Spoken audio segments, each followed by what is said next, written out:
मैंने तो बस दीवार के कोने में पेशाब ही किया था और सिपाहियों की एक टुकड़ी ने मुझे पकड़कर सीधे काल कोठरी में डाल दिया। मुझे मौत की सजा मिल गई, और वो भी सिर्फ इसलिए क्योंकि जब मैं हल्का हो रहा था तो वहाँ से गुजर रही राजकुमारी चिंगफेंग ने मुझे देख लिया। बस फिर क्या था, महाराज ने गुस्से में आकर मुझे जेल में फेंक दिया और हुक्म सुना दिया कि किसी भी दिन मुझे देश से निकाल दिया जाएगा। जब मेरी सारी उम्मीदें टूट चुकी थी और मैं अपनी जान देने ही वाला था, तभी मेरे दिमाग में एक आवाज गूंजी, डिंग, और मुझे अचानक गॉड ऑफ स्लॉटर सिस्टम मिल गया। मतलब जितने दुश्मन मैं मारूंगा मैं उतना ही ज्यादा ताकतवर होता जाऊंगा। लेकिन यार, अभी तो मैं मौत का इंतजार कर रहा एक कैदी हूँ। अपना लेवल बढ़ाने के लिए मुझे दुश्मन मिलेंगे कहाँ से? मैं कोई रास्ता सोच ही रहा था कि तभी संतरी ने मेरे सेल का दरवाजा खोल दिया। वो अपने साथ एक बहुत ही खूंखार दिखने वाले कैदी को अंदर ले आया, और उस कैदी ने जैसे ही मुझे देखा वो सीधा मेरी तरफ बढ़ने लगा। मेरे तो अंदर से ही आवाज आ गई कि भाई, अब कुछ बुरा होने वाला है। मैं बस उठकर वहाँ से खिसकने ही वाला था कि उसका भारी भरकम हाथ मेरे कंधे पर आ पड़ा। तो तू ही है सुचेंग? मैंने कहा, अरे भाई, तुम शायद किसी और को ढूंढ रहे हो। ज्यादा भोला मत बन, तेरी ये मनहूस शक्ल, तू राख भी बन जाए ना, तब भी मैं तुझे पहचान लूंगा। तेरी इतनी हिम्मत कि तूने राजकुमारी चिंगफेंग पर नजर डाली? जिगरा तो बहुत है तेरे अंदर। ये सुनकर मेरा दिल जोर से धड़कने लगा। इस कमीने को तो मेरी सारी कुंडली पता है। मतलब ये मुझे ही मारने आया है। किसी ने तेरी मौत की सुपारी दी है मुझे। अगले जन्म में थोड़ा संभल कर रहना। इतना कहते ही उस आदमी ने अपने हाथों में बंधी कई किलो भारी लोहे की जंजीरों को हवा में घुमाया और पूरी ताकत से मेरे सिर पर दे मारा। मेरी तो आंखें फटी की फटी रह गई। अगर ये वार मुझे लग जाता तो मेरी कहानी वहीं खत्म हो जाती। बस जिंदा रहने की उसी तड़प ने मुझे फुर्ती से पीछे धकेल दिया और मैं बाल बाल बच गया। जंजीरें जोर से दीवार पर जा टकराई और वहाँ एक बड़ा सा गड्ढा बन गया। सेल के बाकी सारे कैदी बस चुपचाप तमाशा देख रहे थे।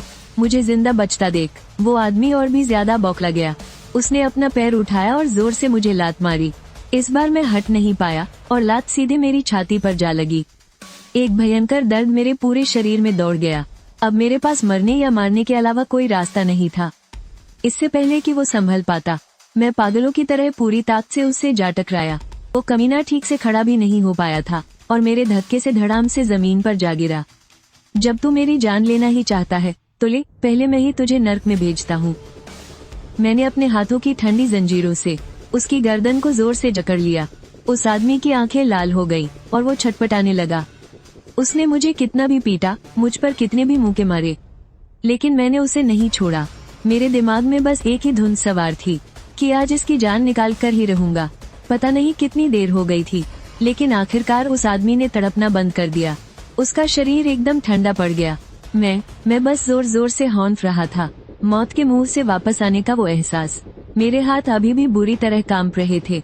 तभी एक ठंडी सी मशीनी आवाज मेरे दिमाग में गूंजी, बधाई हो होस्ट, आपने दुश्मन को मार गिराया है। किल काउंट अपडेटेड, फिजिक 1.1, इनाम के तौर पर 0.5 एट्रीब्यूट पॉइंट्स मिले हैं। आप इन्हें इस्तेमाल कर सकते हैं। अच्छा, तो ये है इस सिस्टम की ताकत। उपलब्ध पॉइंट्स 0.5। मतलब जो कोई भी मेरा दुश्मन है, जिसे सिस्टम मेरा दुश्मन मान लेगा, उसे मारने पर मुझे ये एट्रीब्यूट पॉइंट्स इनाम में मिलेंगे। मैंने तुरंत अपना एट्रीब्यूट पैनल खोला। मेरे आंकड़े इतने कम थे कि मुझे खुद पर तरस आ रहा था। उपलब्ध पॉइंट्स 0.5। अपनी इतनी कमजोर हालत को देखकर मैंने एक पल भी नहीं सोचा और वो सारे के सारे 0.5 पॉइंट्स अपनी फिजिक पर लगा दिए और अगले ही पल एक अजीब सी ऊर्जा मेरे पूरे शरीर में दौड़ गई। मेरी जो ताकत बिल्कुल खत्म हो चुकी थी ना, वो पलक झपकते ही वापस आ गई। बल्कि मुझे पहले से भी ज्यादा ताकतवर महसूस हो रहा था। मैंने दोबारा अपना एट्रीब्यूट पैनल खोल कर देखा। क्या कमाल की चीज है, बस एक को मारो और ताकतवर बन जाओ। अगर मैंने ऐसे ही कुछ और लोगों को टपका दिया तो इस जगह पर तो मेरा ही सिक्का चलेगा। मैंने कालकोठरी के बाकी कैदियों पर अपनी नजरें दौड़ाई। मेरी घूरती आंखों को देखकर ही उन सबकी रूह कांप उठी। किसी की भी मुझसे आंख मिलाने की हिम्मत नहीं हुई। ये देखकर मुझे थोड़ी निराशा हुई। अफसोस, इन लोगों के मन में मुझे मारने का कोई इरादा नहीं है, इसलिए ये मेरे दुश्मन नहीं कहलाएंगे। ये मुफ्त के एक्सपी पैक्स तो ऐसे ही बेकार चले गए। तभी गलियारे से पहरेदार के कदमों की आवाज आने लगी। मैंने जल्दी से अपने चेहरे से खून पोंछा और दीवार का सहारा लेकर बैठ गया, मानो कुछ हुआ ही न हो। पहरेदार ने कालकोठरी के अंदर झांका। जमीन पर पड़ी उस आदमी की बेजान लाश को देखकर भी वो बिना कुछ कहे वहाँ से चला गया। अगले कुछ दिनों तक कालकोठरी में एक अजीब सा सन्नाटा पसरा रहा, लेकिन भूख के मारे मेरा तो बुरा हाल हो रहा था, क्योंकि मेरा शरीर अब पहले से ज्यादा मजबूत हो गया था, तो मेरी खुराक भी बढ़ गई थी। दिन में सिर्फ 2 सूखी रोटियां मेरे लिए ऊँट के मुंह में जीरे के बराबर थी। हर दिन भूख की वजह से मेरी हालत खराब होती जा रही थी। ऐसा लगता था कि पेट भरने के लिए बिछी हुई इस चटाई को ही खा जाऊं। हे भगवान, अगर अब मुझे पेट भर खाना नहीं मिला तो मैं अपना लेवल बढ़ाने से पहले ही भूख से मर जाऊंगा। जैसे ही मैं आसमान की तरफ मुंह करके चीखने वाला था, तभी पहरेदार आ गया और हमें निकलने का हुक्म दिया। बाकी सारे कैदियों के चेहरों का रंग उड़ चुका था। सरहद की तरफ जाने वाला ये रास्ता मौत के मुंह में जाने जैसा था, लेकिन मेरे चेहरे पर एक अलग ही चमक थी। आखिरकार मुझे इस मनहूस जगह से छुटकारा जो मिल रहा था। सरहद पर जितनी उथल पुथल होगी उतना ही मजा आएगा, जितनी ज्यादा अफरा तफरी उतने ही ज्यादा दुश्मन, और मैं दुश्मनों को मारकर अपना लेवल बढ़ा पाऊंगा और साथ में अपनी ये कमबख्त भूख भी मिटा लूंगा।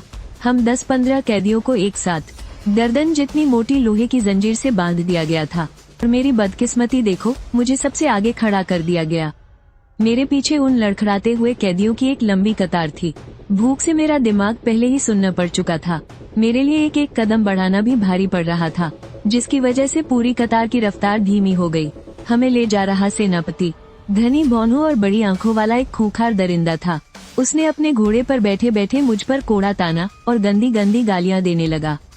अबे क्या घिसट घिसट कर चल रहा है? कछुए की औलाद है क्या? अगर अंधेरा होने से पहले हम सराय तक नहीं पहुँचे तो मैं तेरी खाल उधेड़ दूंगा। मैंने गुस्से से अपने दांत पीसे और अपनी बची खुची हिम्मत जुटाकर कदम तेज कर दिए। हम बिना रुके लगातार 100 मील से भी ज्यादा पैदल चले, यहाँ तक कि दोपहर हो गई। आखिरकार एक जंगल के पास जाकर हमारा काफिला आराम करने के लिए रुका। पहरेदारी करने वाले सैनिक एक घेरा बनाकर बैठ गए और मजे से सूखा मांस चबाने लगे। उस मांस की ललचा देने वाली महक सीधे मेरे दिमाग में घुस रही थी, और हम मौत की सजा पाए कैदी बस बेबसी से उन्हें देखते हुए अपना घूंट निगल रहे थे। उन सैनिकों को ठूस ठूस कर खाते देख मैंने अपनी आंखें ही बंद कर ली। ना देखूंगा और ना तड़पूंगा। मैं बस एक पेड़ का सहारा लेकर आराम करने लगा। नींद की झपकी अभी बस आने ही वाली थी कि अचानक जमीन में एक हल्की सी कंपन महसूस हुई। मैं झटके से उठा। इससे पहले कि मैं कुछ समझ पाता, तेज दौड़ते घोड़ों की आवाज बिल्कुल मेरे करीब आ चुकी थी। 5 घुड़सवार जिन्होंने चमड़े का कवच पहना हुआ था, वो खून के प्यासे दरिंदों की तरह जंगल के किनारे आ धमके। घनी दाढ़ी वाले उनके सरदार की आंखों में मौत का खौफ था। उसने अपनी म्यान से तलवार निकाली और हमारी तरफ इशारा करते हुए गुर्राया, कौन है बे सूचिंग?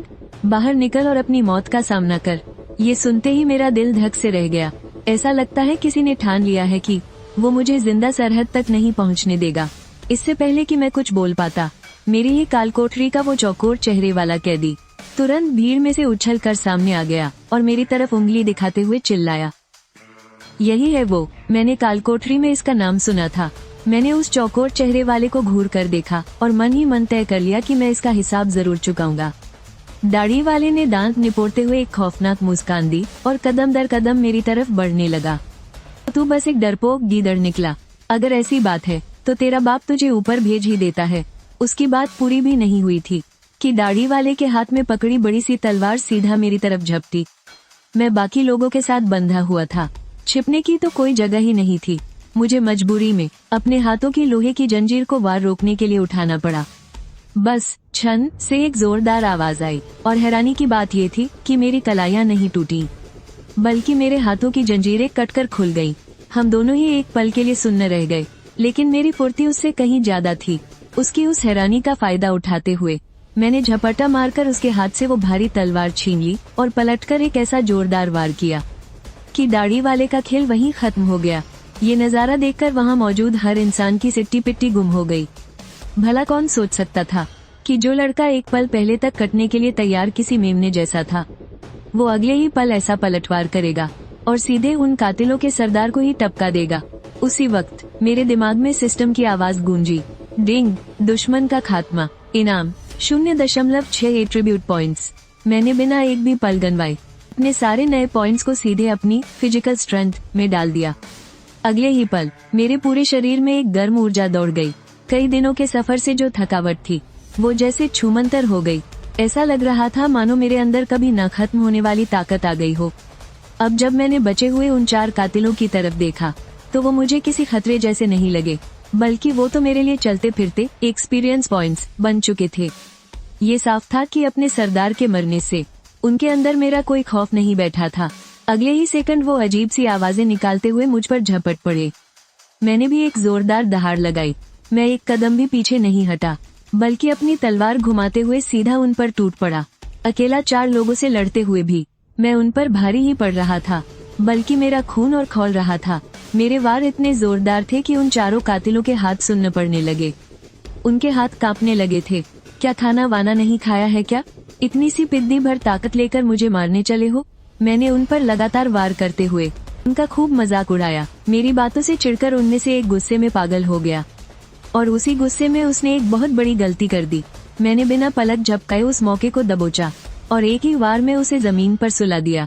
लेकिन मुझे सिस्टम की आवाज नहीं आई। मतलब कमीना अभी तक पूरी तरह मरा नहीं था। मैं बस उसे हमेशा के लिए खत्म करने ही वाला था कि तभी पीछे झाड़ियों से अचानक सिपाहियों की एक टुकड़ी निकल आई और उनके आगे था वही घनी भौहों वाला अफसर। कौन है ये लुटेरे? सरकारी सिपाहियों की टुकड़ी पर हमला करने की तुम्हारी हिम्मत कैसे हुई? बाकी बचे 3 कातिलों ने जब देखा कि बाजी पलट गई है तो वो दुम दबाकर जंगल के अंधेरे में भाग खड़े हुए। मैंने मन ही मन भद्दी गालियां दी। ये सिपाही भी ना बिल्कुल गलत टाइम पर टपक पड़े। मेरे सारे एट्रीब्यूट पॉइंट्स को डरा कर भगा दिया। खैर, जो जमीन पर अधमरा पड़ा था, मैंने पलटकर उसे सीधा मौत की नींद सुला दिया। ये 0.2 पॉइंट्स मैं इमरजेंसी के लिए बचा कर रखता हूँ। अफसर ने पूछा, क्या ये तूने किया है? वजह? मैंने कहा, अगर वो नहीं मरता तो मैं मारा जाता। इसके अलावा और क्या वजह चाहिए? ये लोग कौन थे? साहब, मैं खुद यही सोच रहा हूँ। क्यों ना आप खुद नीचे जाकर उनसे पूछ ले। घनी भौहों वाले अफसर ने मुझे घूर कर देखा, लेकिन उसने और कुछ नहीं पूछा। बस एक सिपाही से कहकर मुझे नई जंजीरें पहना दी। असल में वो अंधेरे में खड़ा होकर कब से ये सब देख रहा था। शायद वो अपने मन में सोच रहा था कि मुझ जैसे एक मौत के कैदी में जो कई दिनों से भूखा है, अचानक इतनी ताकत कहाँ से आ गई कि मैंने उन ट्रेंड और खतरनाक कातिलों को ही मार गिराया। रात होने पर हमें एक सराय की कच्ची जेल में बंद कर दिया गया। हम सब कुत्तों की तरह थक कर चूर हो चुके थे। बस एक मैं ही पूरी तरह से जोश में था, बाकी सब अनजाने में ही मुझसे दूर दूर रह रहे थे। खासकर वो चौकोर चेहरे वाला आदमी जिसने उस दिन आगे बढ़कर मुझ पर इल्जाम लगाया था, उसे मेरी तरफ से किसी बदले का डर सता रहा था। वो इतना डरा हुआ था कि सिर उठाने की भी हिम्मत नहीं कर पा रहा था। तभी सराय का नौकर सूखी रोटियां लेकर आया। लोगों की भीड़ तुरंत उन पर टूट पड़ी। बस उस चौकोर चेहरे वाले की हिलने की भी हिम्मत नहीं हुई। मैं उसे घूरता रहा और वो भी समझ गया था कि मेरी नजर उसी पर है। अगर नहीं लेना तो मैं वापस ले जा रहा हूँ। सराय के नौकर के ये झिड़कते ही चौकोर चेहरे वाला भूख से बेहाल था। वो जैसे ही रोटी उठाने के लिए उठा, मैं भी अपनी जगह से खड़ा हो गया। उसके चेहरे पर खौफ साफ दिख रहा था। तुम अपनी हद पार मत करो। हद? जब तूने मुझे धोखा दिया था तब तूने हद पार नहीं की थी। मैंने तुरंत अपना हाथ उठाया और पूरी ताकत से उस पर दे मारा। चौकोर चेहरे वाला दर्द से चीखता हुआ सराय के नौकर से मदद मांगने लगा, पर उस नौकर ने इधर देखा तक नहीं। वो बिना मुड़े सीधा वहाँ से चलता बना। चौकोर चेहरे वाला पल भर में ही टूट गया। उसकी आंखों का खौफ अब पागलपन में बदल रहा था। उसने सोचा कि मरना तो वैसे भी है, तो क्यों ना एक बार लड़कर ही देखा जाए। लेकिन वो जैसे ही मेरी तरफ झपटा, मैंने उसे एक ही झटके में हवा में उड़ाकर दूर पटक दिया। ठीक, कत्ल की संख्या 1। इनाम में मिले 0.1 एट्रीब्यूट पॉइंट। सिर्फ 0.1? खैर, वो रात चुपचाप कट गई। अगले दिन सुबह सुबह सराय का नौकर ठीक समय पर खाना लेकर आ गया। ताज्जुब की बात ये थी कि इस बार किसी ने हिलने की जुर्रत नहीं की। सारे कैदी बस टकटकी लगाए मेरी ही तरफ देख रहे थे। वो पहले वाला मौत की सजा पाया कैदी कमर झुकाकर और चेहरे पर मक्खन लगाने वाली मुस्कान लिए मेरे पास आया।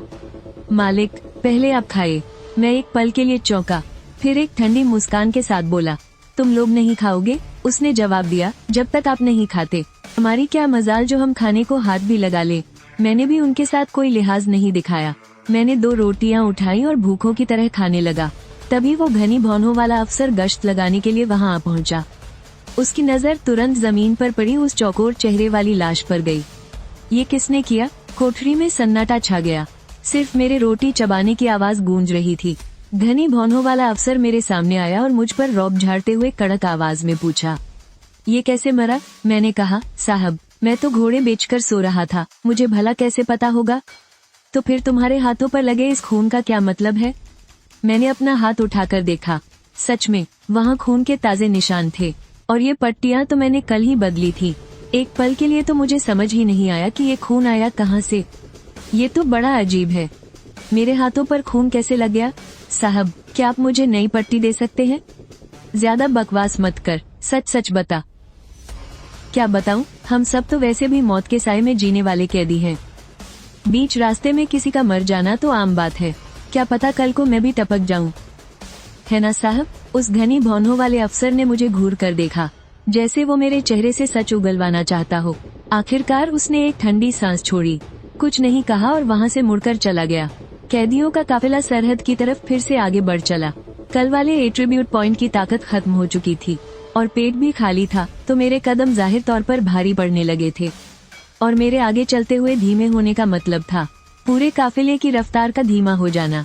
घनी भवों वाले उस अफसर ने अपने घोड़े से मुझ पर चिल्लाते हुए कहा, जल्दी चल। कल वाली वो अकड़ कहाँ गई? मैंने चिढ़ते हुए अपना मुंह बिचकाया और अपने अंदर के गुस्से को दबाते हुए मैंने अपने कदम तेज कर दिए। कहावत है न, जब वक्त खराब हो तो इंसान को सिर झुकाना ही पड़ता है। जब सूरज सिर पर आ गया तो हमारा काफिला आराम करने के लिए एक नदी के पास रुक गया। सारे मौत के कैदी जमीन पर निढाल होकर गिर पड़े। मैं बस बैठा ही था और अपने पैर दबाने जा रहा था कि उस घनी भवों वाले अफसर ने एक बाल्टी मेरे सीने पर दे मारी और बोला, जाकर पानी ला, सबको प्यास लगी है। जनाब, इन जंजीरों के साथ मैं कैसे काम करूंगा? इसे खोल दो। उस अफसर के हुक्म देते ही सिपाहियों ने तुरंत आगे बढ़कर मेरी जंजीरें खोल दी, लेकिन उसने जानबूझकर 2 लोगों को मुझ पर नजर रखने के लिए लगा दिया। इस पर कड़ी नजर रखना, कोई चालाकी न करने पाए। मैं बाल्टी उठाकर नदी की तरफ चल दिया। पानी भरकर जैसे ही वापस लौटा, बाकी कैदी भूखे भेड़ियों की तरह पानी पीने के लिए टूट पड़े। मैंने अभी ठीक से सांस भी नहीं ली थी कि वो घनी भवों वाला अफसर फिर से मेरा रास्ता रोककर खड़ा हो गया। जाकर नदी से कुछ मछलियाँ पकड़ कर ला। दिखाई नहीं देता कि हम सब भूखे हैं? माफ करना, अगर खाना है तो खुद जाकर पकड़ो। तेरी इतनी हिम्मत कि मेरा हुक्म टाले? वहाँ का माहौल पल भर में एकदम सर्द हो गया। उस अफसर का हाथ अपनी तलवार की मूठ पर चला गया। मैंने भी बिल्कुल हार नहीं मानी और उसे घूरते हुए कड़क आवाज में कहा, पहले पानी भरवाया, अब मछली पकड़वा रहा है। क्या इसके बाद मुझे आग जलाकर तुम्हारे मुंह में निवाले भी डालने पड़ेंगे? मैं मौत की सजा पाया हुआ कैदी हूँ, तेरा कोई गुलाम नहीं हूँ। बात बिगड़ने ही वाली थी कि तभी मेरी ही कालकोठरी का एक बूढ़ा आदमी, हेलो, अचानक से मक्खन लगाते हुए पास आया। जनाब, मुझे मछली पकड़नी आती है, मैं इसके साथ जाता हूँ। जाओ। नदी की तरफ जाते हुए रास्ते में हेलो ने हंसते हुए मेरे कान में फुसफुसाया, ओ शूरवीर, अभी मेरा कमाल देखना। तुमने मेरी मदद क्यों की? मैंने पूछा। क्योंकि मैं तुम्हारी बहादुरी की इज्जत करता हूँ। ये रास्ता बहुत ही खतरों से भरा है, हमें एक दूसरे का साथ देना होगा। अपने जमाने में मैं भी अपने इलाके का एक माना हुआ नाम था। लोग मुझे लहरों का सिकंदर कहकर बुलाते थे। तो क्या तुम्हारा नाम जांग है? जी नहीं, मुझे गऊ कहते हैं। ओह, फिर ठीक है। मुझे उम्मीद नहीं थी कि इस बूढ़े में सचमुच इतना हुनर होगा। जंजीरों में जकड़े होने के बावजूद वो पानी में बड़ी आसानी से तैर रहा था। कुछ ही देर में उसने कई बड़ी मछलियां पकड़ ली। जब हम किनारे पर वापस आए तो उस घनी भवों वाले अफसर ने जमीन पर पड़ी मछलियों को देखा। उसने बिना आंखें उठाए बस इतना कहा, इन्हें काटो और भून कर लाओ। मुझे नहीं आता। मैं अपनी बात दोबारा नहीं दोहराना चाहता। मैं भी कोई मिट्टी का पुतला नहीं हूँ। ये साफ तौर पर मुझे नीचा दिखाने की कोशिश थी। मैं बस भड़कने ही वाला था कि हे लोग फिर से बीच बचाव करने कूद पड़ा। जनाब, मैं इन्हें भून दूंगा, बस थोड़ा सा नमक दे दीजिए। उस अफसर ने मुझे बड़ी ही ठंडी निगाहों से देखा। फिर उसने अपने आदमियों से हे लोग की तरफ नमक की एक छोटी थैली फिंकवाई और वहाँ से पलट कर चला गया। मैं धम से जमीन पर बैठ गया और मन ही मन सोचा कि इस बेइज्जती का बदला मैं एक न एक दिन जरूर लूंगा। हेलो बड़ी ही तेजी से मछलियां काटकर भून रहा था और साथ ही मुझे धीमी आवाज में समझा रहा था, मेरे दोस्त, इस बात को दिल पर मत लो। ताकतवर से पंगा लेना बेवकूफी है। थोड़ा बर्दाश्त कर लो, बुरा वक्त भी गुजर जाएगा। तुम खुद को लहरों का सिकंदर क्यों कहते हो? इससे अच्छा तो अपना नाम निंजा टर्टल ही रख लो। ये नाम भी बुरा नहीं है, उसने मुस्कुराते हुए कहा। मेरे पास तो बोलने के लिए कोई शब्द ही नहीं बचे। मैंने जिंदगी में पहली बार किसी को खुद खुशी खुशी कछुआ बनते देखा था। खैर, हेलोओ ने बड़ी फुर्ती से सारी मछलियां भून कर तैयार कर दी। उसने बड़ी चापलूसी से सिपाहियों को वो थमा दिया और फिर चुपके से वापस आ गया। उसने मेरे हाथ में आधी सूखी रोटी थमा दी और बोला, सुबह ही उड़ा ली थी, हम दोनों बांट कर खा रहे हैं। आखिर तू चाहता क्या है? बस भाई की छत्र छाया चाहिए। मैं सरहद तक जिंदा पहुंचना चाहता हूं। सोचता हूं 2-4 जंगली कबीले वालों को मार गिराऊं, क्या पता इसी बहाने जनरल की कुर्सी मिल जाए। पागल हो गया है, एक मौत की सजा पाया कैदी और जनरल बनेगा। ये सिर्फ एक कोरा सपना था, लेकिन मैंने उसकी उम्मीदों पर पानी नहीं फेरा। इस जहनुम में दिल में कोई उम्मीद होना अच्छी बात ही है। इसके बाद के दिन काटना तो जैसे अजाब बन गया था। दिन भर पागलों की तरह चलते रहना और रात को सिपाहियों की गालियां और हुक्म सुनना। भूख के मारे मेरी आंखों के आगे अंधेरा छा रहा था। बस लू याओ की चुराई हुई उन सूखी रोटियों के सहारे ही मेरी सांसें चल रही थी। मैंने जो एट्रीब्यूट पॉइंट्स बचाए थे, इस्तेमाल के लिए बचे पॉइंट्स 0.5, मैंने इन्हें खर्च करने की हिम्मत ही नहीं की थी। इस्तेमाल के लिए बचे पॉइंट्स 0.5, क्योंकि वो मेरा आखिरी हुक्म का इक्का था। 10वें दिन उस घनी भौहों वाले अफसर ने अचानक मुझे अकेले अपने कमरे में बुलाया। मेज पर गर्मा गर्म मसालेदार गोश्त रखा हुआ था। उसकी महक इतनी लाजवाब थी कि मेरे पेट में ऐंठन होने लगी। उसने मेरे सामने ही उसका एक बड़ा टुकड़ा खाया और फिर किसी कुत्ते की तरह उसे जमीन पर फेंक दिया। खा इसे। मैं भूखा जरूर था, लेकिन जमीन पर फेंकी हुई भीख मुझे मंजूर नहीं थी। थू, मौत की सजा पाए कैदी होकर भी इतनी अकड़। अगर फिर से कोई तमाशा किया तो तुझे सीधा करने के मेरे पास 1000 तरीके हैं। देख लूंगा तुझे। फिर एक नई टोली हमसे आ मिली। हमारी पहले से ठसाठस भरी जेल में 50 से भी ज्यादा लोग और ठूस दिए गए। मेरी तो थकान से पूरी नस नस टूट रही थी। मैं जैसे ही नीचे बैठा, लू याओ ने फिर से 2 सूखी रोटियां निकाली और मेरी तरफ बढ़ा दी। मैंने उन्हें पकड़ने के लिए अभी हाथ बढ़ाया ही था कि तभी एक गंदे से हाथ ने उन्हें बीच में ही झपट लिया। ये हरकत करने वाला एक काना गुंडा था। उसने मेरे देखते देखते ही वो रोटियां चबा ली और खाने के बाद मुझे ऐसे घूरने लगा जैसे चुनौती दे रहा हो। स्वाद तो बढ़िया है, समझ ले कि तूने अपने इस उस्ताद को नजराना दिया है। लू याओ ने उन्हें वापस छीनना चाहा, लेकिन उस काने ने उसे जोरदार लात मारकर जमीन पर गिरा दिया।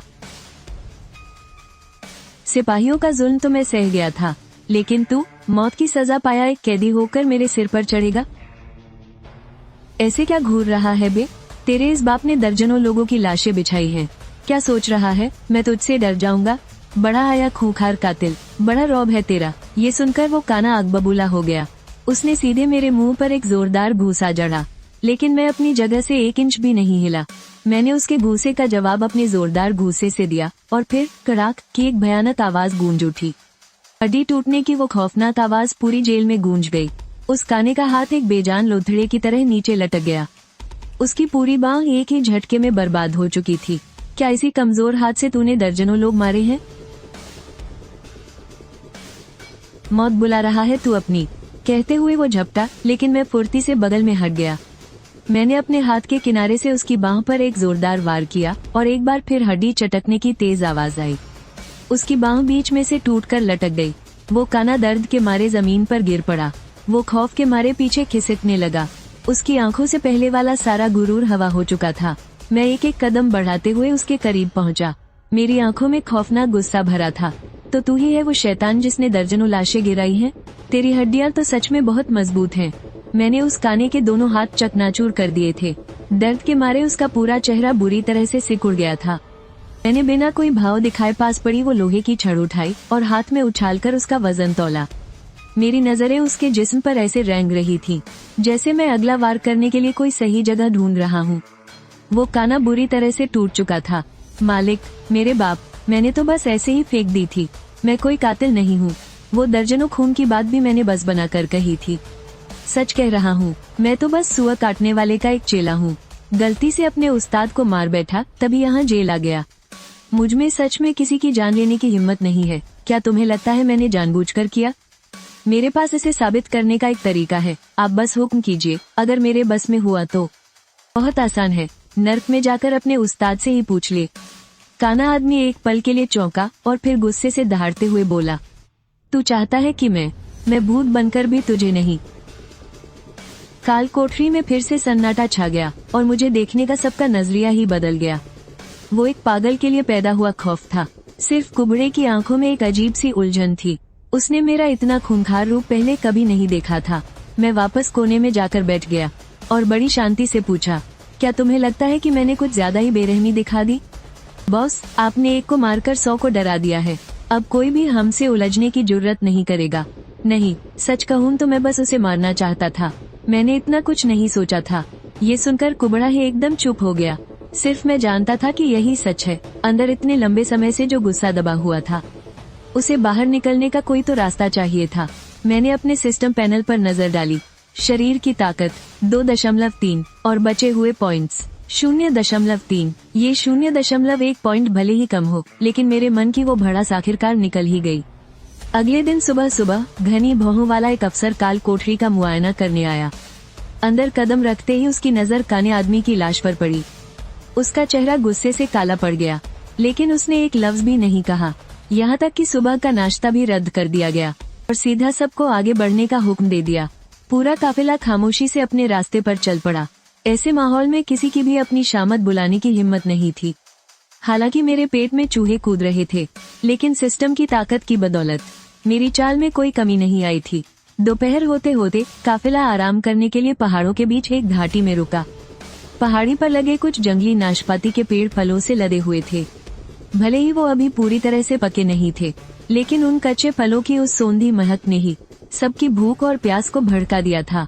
उन नाशपातियों को देखकर ही प्यास बुझ रही है न? किसी ने हिम्मत करके उस घनी भौहों वाले अफसर से इजाजत मांगी। किसी को भी उम्मीद नहीं थी कि उस साक्षात यमराज ने हाँ में सिर हिला दिया। इजाजत मिलते ही मौत की सजा पाए वो सारे कैदी पागलों की तरह पहाड़ी की तरफ दौड़ पड़े और फल तोड़ तोड़ कर सीधा अपने मुंह में ठूसने लगे। देखते ही देखते मेरे और कुबड़े हे को छोड़कर लगभग हर कोई पहाड़ी पर पहुंच चुका था। ये देखकर तो कुबड़े की जान ही निकली जा रही थी। बॉस, उधर देखो, वो कमीना आधा खा रहा है और आधा फेंक रहा है। ये तो साक्षात खाने की बर्बादी है। अगर तेरा मन कर रहा है तो तू भी चला जा। ओ एक कुत्ते के बच्चे, उस नाशपाती को नीचे रख। अब उस घाटी में सिर्फ मैं और वो घनी भौहों वाला अफसर ही बचे थे। हमारी नजरें एक दूसरे से मिली। हवा जैसे वहीं जम सी गई थी। आखिरकार वो अपनी जगह से उठा और मेरी तरफ कदम बढ़ाने लगा। कल रात उस आदमी को तूने मारा है? हाँ। वजह? उसने मेरी रोटी छीनी थी। बकवास मत कर। तू मुझसे जबान लड़ाने की कोशिश कर रहा है? मेरी इतनी हिम्मत कहाँ? तो इसका मतलब है कि तुझे बचपन से ही खून करने का शौक है। बिल्कुल सही कहा। चूंकि तुझे खून करने में इतना ही मजा आता है, तो मैं पक्का करूंगा कि तू जिंदा सरहद तक पहुँचे, ताकि तू जी भर के कत्लेआम मचा सके। साफ साफ कहो कि तुम क्या चाहते हो। टाइगर कैंप ही तेरी कब्र बनेगा। याद रखना, टाइगर कैंप। कौन सी जगह? मैं बस तेजी से सोच ही रहा था कि हुवेई कैंप के बारे में मुझे क्या याद है। तभी उस घनी भौहों वाले अफसर ने पहाड़ की तरफ मुड़कर जोर से सीटी बजाई और अगले ही पल पहाड़ पर मौजूद सैनिक और सारे कैदी नीचे उतरने लगे। जब सब लोग इकट्ठा हो गए तो उस घनी भौहों वाले अफसर ने हमारे काफिले को आगे बढ़ने का हुक्म दे दिया। कैदी नाशपाती खाकर पेट भर चुके थे, इसलिए अब उनके कदम काफी हल्के लग रहे थे। बाओ लोयाओ डकार मारते हुए मेरे पास आया। बॉस, मुझे माफ कर दो, मैं तुम्हारे लिए नाशपाती नहीं झपट पाया। लाओ गो, क्या तुमने कभी हुवेई कैंप के बारे में सुना है? बॉस, आप इसके बारे में क्यों पूछ रहे हैं? वो तो हम जैसे कैदियों के लिए साक्षात नर्क है। जो भी वहाँ गया है आज तक जिंदा वापस नहीं लौटा। तुम्हें कैसे पता? मैं एक बार उत्तरी बंजर भूमि से जान बचाकर भागा था। वहाँ के कमांडर का नाम पहाड़ी बाघ है। वो कैदियों को तोप के चारे की तरह इस्तेमाल करता है। वहाँ मरने वालों की तादाद सबसे ज्यादा है, लेकिन वो लोग उत्तरी कबीले वालों को मारते भी सबसे ज्यादा हैं। खैर, वो एक पागल इंसान है। हे लोयाओ का चेहरा डर से सफेद पड़ गया था। उसने घबराकर थूक गिरका। उसकी आवाज बुरी तरह कांप रही थी। बस भगवान करे कि मुझे उस जगह न भेजा जाए। लेकिन ये सब सुनकर मैं मुस्कुरा दिया। सुनने में तो मजेदार लग रहा है। ये जगह मेरे लिए बिल्कुल सही है। मैं सच कह रहा हूँ। वहाँ मैं खुलकर और बेखौफ होकर लोगों की जान ले सकता हूँ, वो भी उन उत्तरी दुश्मनों की। हे लोया मुझे ऐसे देख रहा था जैसे मैं कोई पागल हूँ। मेरी आंखों में खून सवार था। हे लोया चुप हो गया। हाँ, ये भी है। एक हत्यारे के लिए तो वो जगह जन्नत ही है। घनी भौहों वाला अफसर अपने घोड़े पर बैठा था। वो मेरी इस खुशी और इंतजार को बड़ी ठंडी निगाहों से देख रहा था। उसके होठों पर एक कड़वी मुस्कान आ गई। बेवकूफ, मौत को बुलावा दे रहा है। एक बार हुवे कैंप पहुंचने दे, फिर तू खून के आंसू रोएगा। 1 महीने बाद हमारा काफिला उत्तरी सीमा के छोर पर पहुंच गया। ठंडी बर्फीली हवाओं के साथ खून की गंध हमारे चेहरों से टकरा रही थी। ये जंग के मैदान की बदबू थी। हम जितना उत्तर की तरफ बढ़ रहे थे, लाशें उतनी ही ज्यादा होती जा रही थी। वहाँ हमारे साम्राज्य के सैनिक भी थे और उत्तर के वो जंगली दरिंदे भी। और हाँ, मौत की सजा पाए कुछ बदनसीब कैदी भी थे, जिनमें से ज्यादातर के सिर धड़ से गायब थे। कैदी इतने डरे हुए थे कि उन्होंने अपना सिर तक नहीं उठाया, जैसे उन्हें डर था कि कहीं उन लाशों में उन्हें अपना ही अक्स ना दिख जाए। हे लोयाओ भी अब बिल्कुल चुप और गुमसुम रहने लगा था। कुछ दिनों बाद एक सैन्य शिविर के सामने सैनिकों ने उसकी जंजीरें खोल दी। उसने अपने चेहरे पर एक ऐसी मुस्कान लाने की कोशिश की जो रोने से भी बदतर लग रही थी। मैंने उसका कंधा थपथपाया, उसके कंधे झुक गए। उसने पीछे मुड़कर नहीं देखा और भारी कदमों के साथ वो कैंप के अंदर चला गया। शायद उसे इस तरह आखिरी बार जाते हुए देखना ही हमारी आखिरी विदाई थी। बाकी सब मेरे साथ हुवे कैंप चलो। अब हमारे काफिले में सिर्फ 10 लोग बचे थे। घनी भौहों वाले अफसर ने अपने चाबुक से इशारा किया। बाकी कैदी मुझे ऐसे देख रहे थे जैसे वो मेरी मौत पर जश्न मना रहे हों, मानो मैं कोई जिंदा लाश हूँ। मैं बिना कोई भाव दिखाए उनके पीछे पीछे चल दिया। रास्ते में उस अफसर ने मेरी तरफ एक थैला फेंका। मैंने उसे खोलकर देखा। उसमें भुना हुआ गोश्त था। इसे अपने पास ही रख, अपने अगले जन्म में खाना। मैंने एक तंज भरी मुस्कान के साथ उसे ज्यों का त्यों वापस फेंक दिया। उस अफसर ने गोश्त वापस रख लिया, लेकिन उसकी आंखों में अब खून उतर आया था। बड़ी अकड़ है तुझ में, हम। यह उसका आखिरी पैतरा था। अगर मैंने वो खा लिया होता, शायद किसी आम फौजी कैंप में जा सकता था, लेकिन जब मना कर ही दिया है, तो अब हुवे कैंप में जाकर मरने के अलावा कोई रास्ता नहीं है। यही तो मैं चाहता था। रात के वक्त उस घनी भवों वाले अफसर ने मेरे हाथ पैर कसकर बांध दिए और खुद मजे से सो गया। आधी रात को घोड़ों की टापों की जोरदार आवाज ने मुझे चौंका कर जगा दिया। शरीर की ताकत दोगुनी होने के बाद मेरी इंद्रियां किसी जंगली जानवर से भी ज्यादा तेज हो गई थी। हिलना मत, वो उत्तरी बंजर जमीन के घुड़सवार हैं। मुझे खोलो, वरना हम दोनों मारे जाएंगे। नहीं, जंजीरें खनकी तो हमारा पता चल जाएगा। घनी भवों वाले उस अफसर ने मुझे कसकर जमीन पर दबा दिया। हम दोनों झाड़ियों में छुपकर अपनी सांसें रोके पड़े थे। घोड़ों की टापे पास आती जा रही थी। जमीन बुरी तरह कांप रही थी।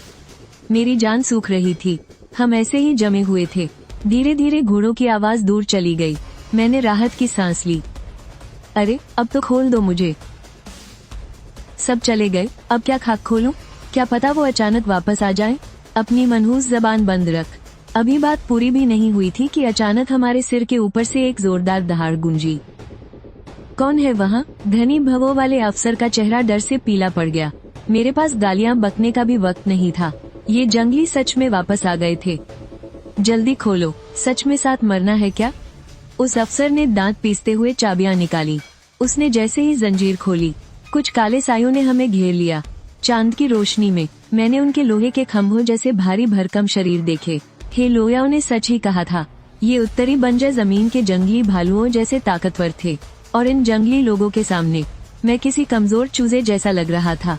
मैंने डर के मारे अपना थूक गटका। मैं समझ गया कि आज तो मौत पक्की है। रात के अंधेरे में उन जंगलियों की घुमावदार तलवारों की ठंडी चमक साफ दिख रही थी। मुझे एक झटके में 3 लोग नजर आए। 3 भारी भरकम खूंखार आदमी, जिनकी मांसपेशियां चट्टानों की तरह उभरी हुई थी। यही वो ताकत थी जो साम्राज्य के सैनिकों को कुचल देती थी। उन्होंने अभी तक मुझे नहीं देखा था।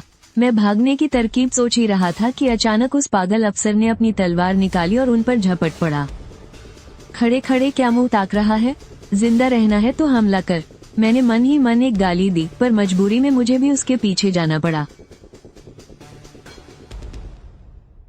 उस अफसर की बड़ी तलवार और दुश्मन की घुमावदार तलवार जोर से टकराई और चारों तरफ चिंगारियां उड़ने लगी। झटके से अफसर एक कदम पीछे खिसक गया, लेकिन वो जंगली अपनी जगह से टस से मज नहीं हुआ। ताकत का कोई मुकाबला ही नहीं था। हे, जल्दी से मेरे पॉइंट्स बढ़ाओ। पॉइंट्स बढ़ाना फेल हो गया। कारण यूजर की शक्ल बहुत बदसूरत है। सिस्टम बापू, तुम्हारा ये यूजर अब मरने वाला है, फिर तुम्हें सिस्टम वाली बहू कौन ला कर देगा। पॉइंट सफलतापूर्वक बढ़ गए। दूसरी तरफ 2 जंगली अपनी तलवारें घुमाते हुए मुझ पर टूट पड़े। अचानक मेरे अंदर एक गर्म लहर दौड़ गई और मेरे पूरे शरीर में भयंकर ताकत भर गई। मैंने जंजीरों को अपने हाथों पर लपेटा और पीछे हटने के बजाय सीधे आगे बढ़ गया। मैंने दुश्मन की तलवार पर एक जोरदार मुक्का जड़ा और लोहे के टकराने की तेज आवाज गूंज उठी। आग की चिंगारियां उठी और वे दोनों जंगली कबीले वाले झटके से 3 कदम पीछे जा गिरे और मैं अपनी जगह पर चट्टान की तरह अड़िग खड़ा रहा। वो घनी भौहों वाला अफसर तो हक्का बक्का रह गया, उसके वार करने के तरीके तक गड़बड़ा गए। इन मैदानी लोगों में इतनी ताकत कहाँ से आ गई? नीचे जाकर यमराज से पूछ लेना। कबीले वाले बुरी तरह खौफ में थे। मेरे पास फालतू बकवास का टाइम नहीं था। मैंने सीधा धावा बोला और उन पर ताबड़तोड़ वार करने लगा। माना कि मुझ में बहुत ताकत है, लेकिन मेरे पास कोई ढंग का हथियार नहीं था, इसलिए पल भर में उन्हें मार गिराना मेरे लिए थोड़ा मुश्किल हो रहा था। घनी भौहों वाला अफसर पास से ही चिल्लाया, जल्दी खत्म करो इन्हें, लड़ाई को लंबा मत खींचो, या अपनी तलवार मुझे दो। ये लो, पकड़ो। वाह! हवा को चीरती हुई वो भारी तलवार मेरी तरफ उड़ती हुई आई। हे हा, हे हा, हे हा, और मैंने एक ही झटके में उसका सिर धड़ से अलग कर दिया। मारे गए दुश्मनों की गिनती 1। इनाम के तौर पर खूब सारे पॉइंट्स मिले। वाह, मजा आ गया। दूसरा जंगली आदमी खून से लाल आंखें लिए मेरी तरफ लपका। अब मुझ पर भी खून सवार था। मैंने सीधा उसके सिर पर जोरदार वार किया और उस आदमी को उसकी तलवार समेत 2 हिस्सों में चीर डाला। घनी भौहों वाला अफसर ये सब देखकर पूरी तरह से सुन्न पड़ गया। ये कैसी लड़ाई है? ये तो ऐसे काट रहा है जैसे गाजर मूली काटते हैं। वाह! आखिरी बचे जंगली आदमी ने जब देखा कि बाजी हाथ से निकल गई है, तो वो तुरंत पीछे मुड़ा और दुम दबाकर भागने लगा। उसने एक सीटी बजाई और एक काला घोड़ा तेजी से दौड़ता हुआ बाहर आ गया। वो उस पर सवार हुआ और हवा की रफ्तार से भाग निकला। सत्यानाश! वो अपने और साथियों को बुलाने गया है।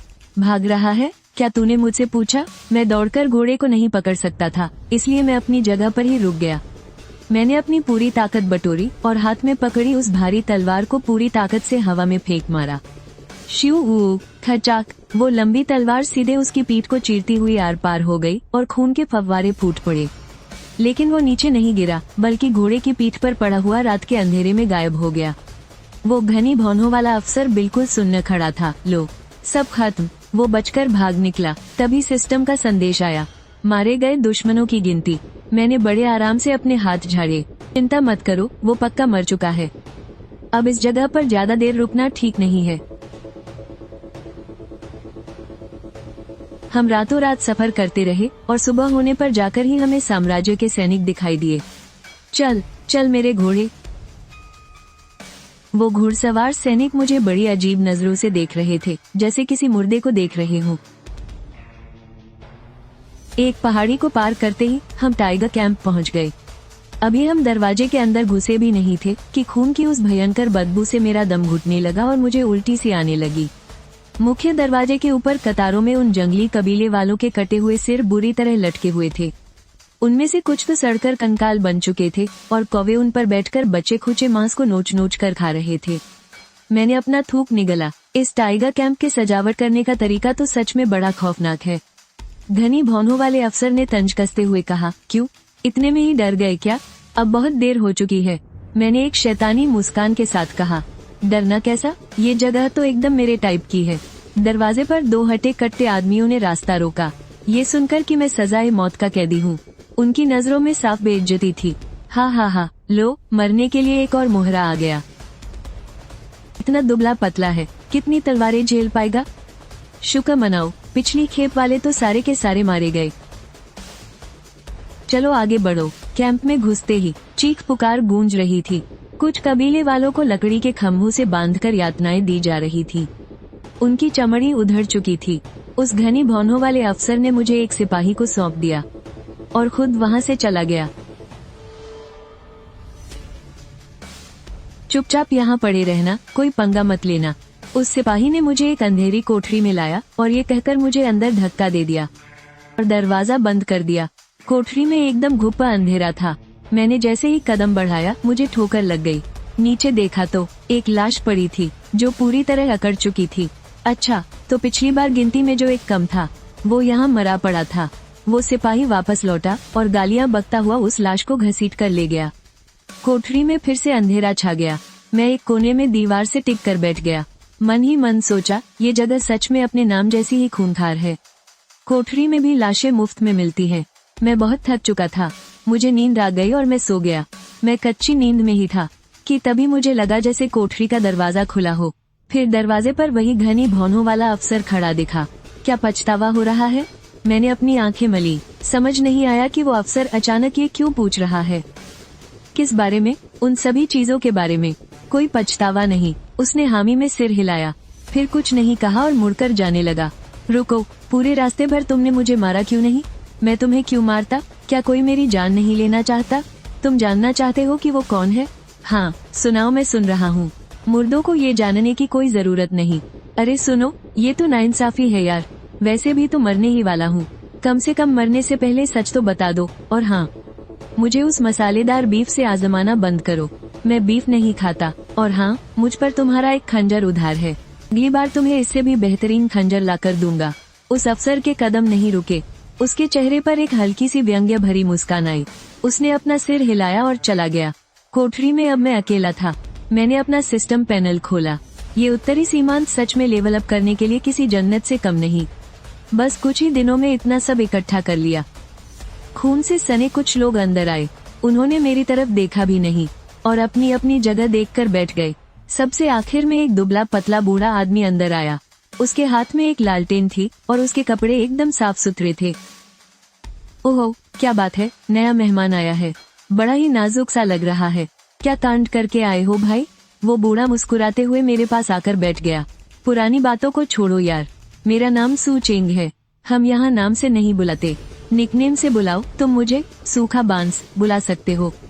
मैंने दांत निपोड़ते हुए कहा। ठीक है, तो तुम मुझे छोटा पटाखा बुलाओ। छोटा पटाखा, बड़ा दिलचस्प है। तुम लोग कहाँ गए थे? ये पूरा शरीर खून से क्यों सना है? क्या मैदान मारने गए थे? यहाँ उत्तरी बंजर भूमि के लोगों को मारने को मैदान मारना कहते हैं। मैंने हाँ में सिर हिलाया। लगता है यहाँ कोई भी सीधा सादा नहीं है। सूखा बांस बोला, तुम यहाँ नए हो, आज जो मन करे ले लो। आगे से जितने लोग मारोगे उसी हिसाब से लाइन में लगना होगा। जो किसी को नहीं मारेगा उसे खाना नहीं मिलेगा। मुझे यह नियम पसंद आया। ताकत ही सब कुछ है। मैंने 5 बड़े मीट वाले बन उठा लिए। मेरे पीछे एक लोहे की मीनार जैसा खड़ा था। उस बेवकूफ से दिखने वाले भारी भरकम आदमी ने 10 बन ले लिए और एक ही सांस में आधी बाल्टी शराब गटक गया। उसके बाद एक औरत आई जो आगे से काफी भरी पूरी थी। उसके चेहरे पर एक लाल रंग का बहुत ही आकर्षक फूल बना था। उसने 2 बन लिए। हाँ, सूखा बांस ने मजे लेते हुए कहा। तितली रानी, थोड़ा और खा लो न, वरना कमजोरी आ जाएगी। तभी अंधेरे में से एक जोरदार चटाक की आवाज आई। उसके बाद एक पीले चेहरे वाला सुंदर सा लड़का आया। उसने अपनी छोटी उंगली हवा में उठाते हुए नजाकत से एक बन उठाया। उसे देखकर मेरे रोंगटे खड़े हो गए। मैंने तय कर लिया कि इस जनाने लड़के से दूर ही रहना है। आखिर में एक काले लबादे में लिपटा हुआ नाटा सा आदमी था जो सीधे टोकरी में घुसा और पागलों की तरह खाने लगा। सूखा बांस ने समझाते हुए कहा, डरो मत, वो एक अच्छा बच्चा है, बस उसके खाने का तरीका थोड़ा जंगली है। मैंने अपने मुंह का निवाला नीचे निगला। सूखा बांस शराब पीते हुए सबका परिचय देने लगा। वो भारी भरकम बेवकूफ जियांगनान गैंग का छोटा मालिक है। उसका पूरा गैंग मारा जा चुका है। ही। फूल तितली एक कोठे से भाग कर आई है। जब वो किसी को मारती है तो उसके चेहरे का फूल ऐसे पड़पड़ाता है मानो कोई तितली उड़ रही हो। और वो गोरा चिट्टा लड़का राजा का खासम खास है। उसने राजा की बेटी के साथ ही चक्कर चला लिया था, इसलिए उसे यहाँ फेंक दिया गया। तभी वो गोरा लड़का चीखा, उसने मुझे फंसाया था। मैंने पूछा, तो फिर ये इतना सफेद क्यों पड़ा है? अंदरूनी कमजोरी की वजह से। हाँ, ऐसी भयानक जगह पर भी अंदरूनी कमजोरी होना, भाई ये भी एक टैलेंट है। हाँ, उस नाटे की कहानी तो सबसे ज्यादा दर्दनाक है। उसका उस्ताद एक दुष्ट जादूगर था जिसने काले जादू से उसकी ये भूत जैसी हालत कर दी। उसने अपने उस्ताद को ही मार डाला और बाहर जाने के बजाय यहीं रह गया। मैं हैरानी से दांतों तले उंगली दबाए सुन रहा था। और अपनी बताओ? मैं तो बस जहर से खेलने वाला एक सठियाया हुआ बुढ़ा हूँ। तितली रानी ने तंज कसते हुए कहा। ये 5 जहर वाला बुढ़ा भूत खुद को आम इंसान बता रहा है, कितनी हंसी की बात है। उस गोरे लड़के ने भी ताना मारते हुए कहा, उससे दूर ही रहना वरना जहर चट जाएगा। मैं तो सन रह गया, मतलब सारे खूंखार खिलाड़ी यही मेरे आसपास बैठे हैं। सूखा बांस ने हंसते हुए पूछा, इनकी बकवास मत सुनो, तो तुम यहाँ कैसे आ टपके? शायद इसलिए क्योंकि राजकुमारी छिंगफेंग ने मेरा हथियार देख लिया था। सूखा बांस के मुंह से फुर से शराब बाहर निकल गई। अंधेरे में तितली रानी के हंसने की आवाज गूंज उठी। तो फिर तुम्हारा यहाँ आना बिल्कुल सही है। अरे घंटा सही है, नुकसान तो मेरा ही हुआ है ना यार। तो तुम्हारे अंदर क्या टैलेंट है? मुझे जान लेना पसंद है। अब से खून खराबे वाला सारा काम मेरे जिम में छोड़ दो। ठीक है, कर दी तुम्हारी मुराद पूरी। रात खामोशी से गुजरी और अगले दिन सुबह सुबह सैनिक फिर से एक टोकरी बन ले आए और सब हमेशा की तरह लाइन में लग गए। मैं चुपचाप सबसे पीछे जाकर खड़ा हो गया। पतलू ने मुझे 5 बंद थमा दिए। छोटू ने तुम्हारे लिए बचा कर रखे थे। मैंने हैरानी से छोटू की तरफ देखा। उसने सिर हिलाया। मैं बस खा ही रहा था कि अचानक दरवाजा खुला। सबने तुरंत अपने बंद निगले और उसके पीछे चल दिए। दाढ़ी वाला हमें लेकर गया हथियारों से भरे एक तंबू में। उसने पतलू की तरफ एक किताब उछाली। हिसाब रखना, कोई बात नहीं, हो जाएगा। उत्तर की तरफ पिछले कुछ दिनों से हलचल मची है, जाकर पता लगाओ कि वे आखिर क्या खुराफात कर रहे हैं। कीमत 1 मेरिट पॉइंट। सौदा पक्का, किसी जिंदा को पकड़ कर लाना, उसके लिए 2 मेरिट पॉइंट मिलेंगे। सौदा पक्का। और हाँ, जाते जाते इस नए लड़के को भी साथ ले जाना। इतना कहकर दाढ़ी वाला वहाँ से चला गया। मैं पूरी तरह से चकरा गया था, एकदम सुन्न सा। तुम लोग ये कौन सी पहेलियाँ बुझा रहे थे? पतलू ने हल्का सा हंसते हुए कहा। धीरे धीरे तुम भी सब समझ जाओगे मेरे दोस्त। चलो सब अपना सामान बांधो, हमें निकलना है। सब काम में लग गए। लंबू ने एक ऐसी गदा उठाई जो बिल्कुल उसी के भारी भरकम शरीर जैसी विशाल थी और उसे अपने कंधे पर रख लिया। मेरी तो आंखें ही फटी रह गई। ये गदा कम से कम कई 100 किलो की तो होगी ही। लंबू में सच में सांड जैसी ताकत है। और उस बीमार से दिखने वाले नवाब ने एक काली लोहे की छड़ उठाई। जब मैंने उसे उस छड़ को प्यार से सहलाते हुए देखा, मेरे रोंगटे ही खड़े हो गए। उधर तितली ने एक लंबी सी चाबुक उठा ली थी। उस चाबुक पर कांटेदार हुक लगे हुए थे, जिसे देखकर ही मैं सिहर उठा। मानना पड़ेगा, कोठे से आए हैं न, इसीलिए इसका हथियार भी उतना ही रंगीला है। अब बस छोटू ही बचा था। वो शेल्फ के पास गया और एक बक्सा उठा लिया और पतलू के पास जाकर खड़ा हो गया। मैंने बक्से की तरफ इशारा करते हुए पूछा, क्या ये तुम्हारा हथियार है? इसके अंदर क्या है? हाँ, ये इस बूढ़े का बक्सा है। इसके अंदर कुछ बहुत ही काम की चीजें हैं, और रही बात इसकी, तो इसे हथियारों की कोई जरूरत नहीं पड़ती। छोटू ने अपना हाथ आगे बढ़ाया और हवा में हिलाया। उसकी उंगलियों पर चमकते तेज नाखून मानो मुझसे कह रहे हो कि यही मेरे असली हथियार हैं। मैंने भी हाँ में सिर हिला दिया। उसके बाद मैंने चारों तरफ नजर घुमाई और अपने लिए एक हथियार ढूंढने लगा। मेरी नजर सीधा एक बड़ी सी तलवार पर जाकर टिक गई, क्योंकि उस तलवार की शक्ल बिल्कुल उस घनी भौहों वाले अफसर की खोई हुई तलवार जैसी लग रही थी। मैंने उसे उठाया और ध्यान से परखा। मेरे मन का शक और गहरा हो गया। दुनिया में 2 तलवारें हूबहू एक जैसी कैसे हो सकती है भला? हाँ, क्या ये तुम्हें पसंद आ गई? इसे कल ही तो शेल्फ पर रखा गया था। लगता है तुम्हारा और इसका गहरा नाता है। ये तलवार आई कहाँ से?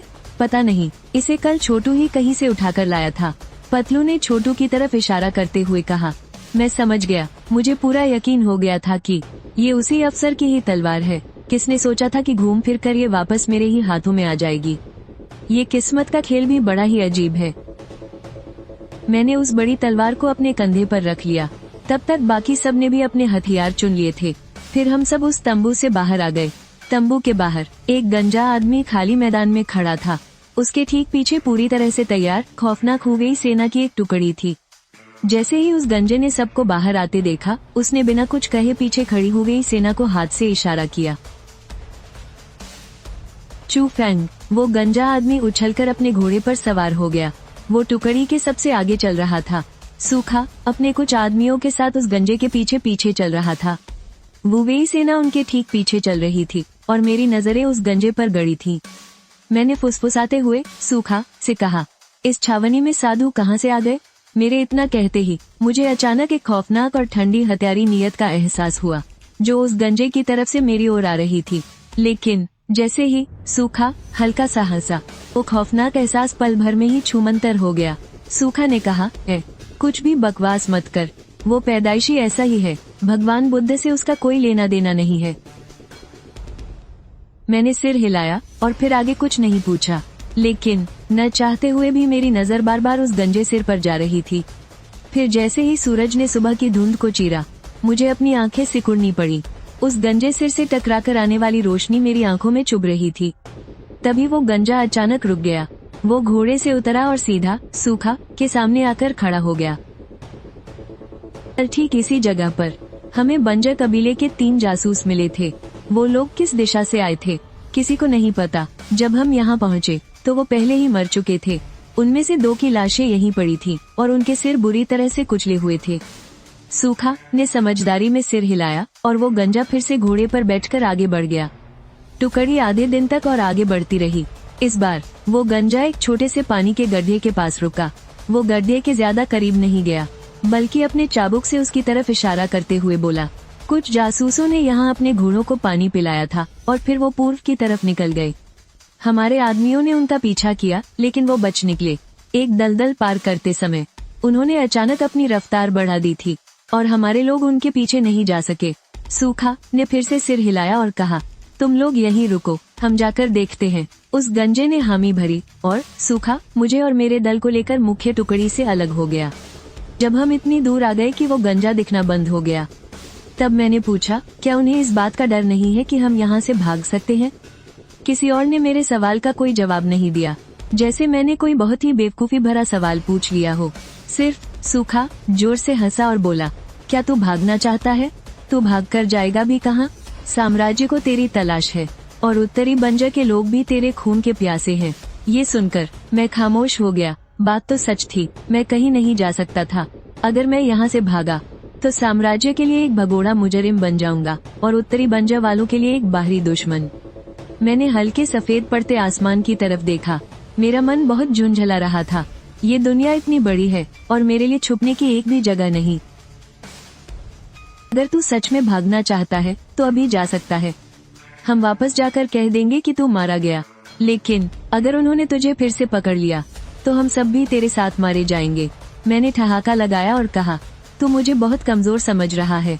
मैं यहाँ शिकार करने आया हूँ। जब तक मेरे अंदर खून की प्यास शांत नहीं हो जाती, मैं कहीं नहीं जाने वाला।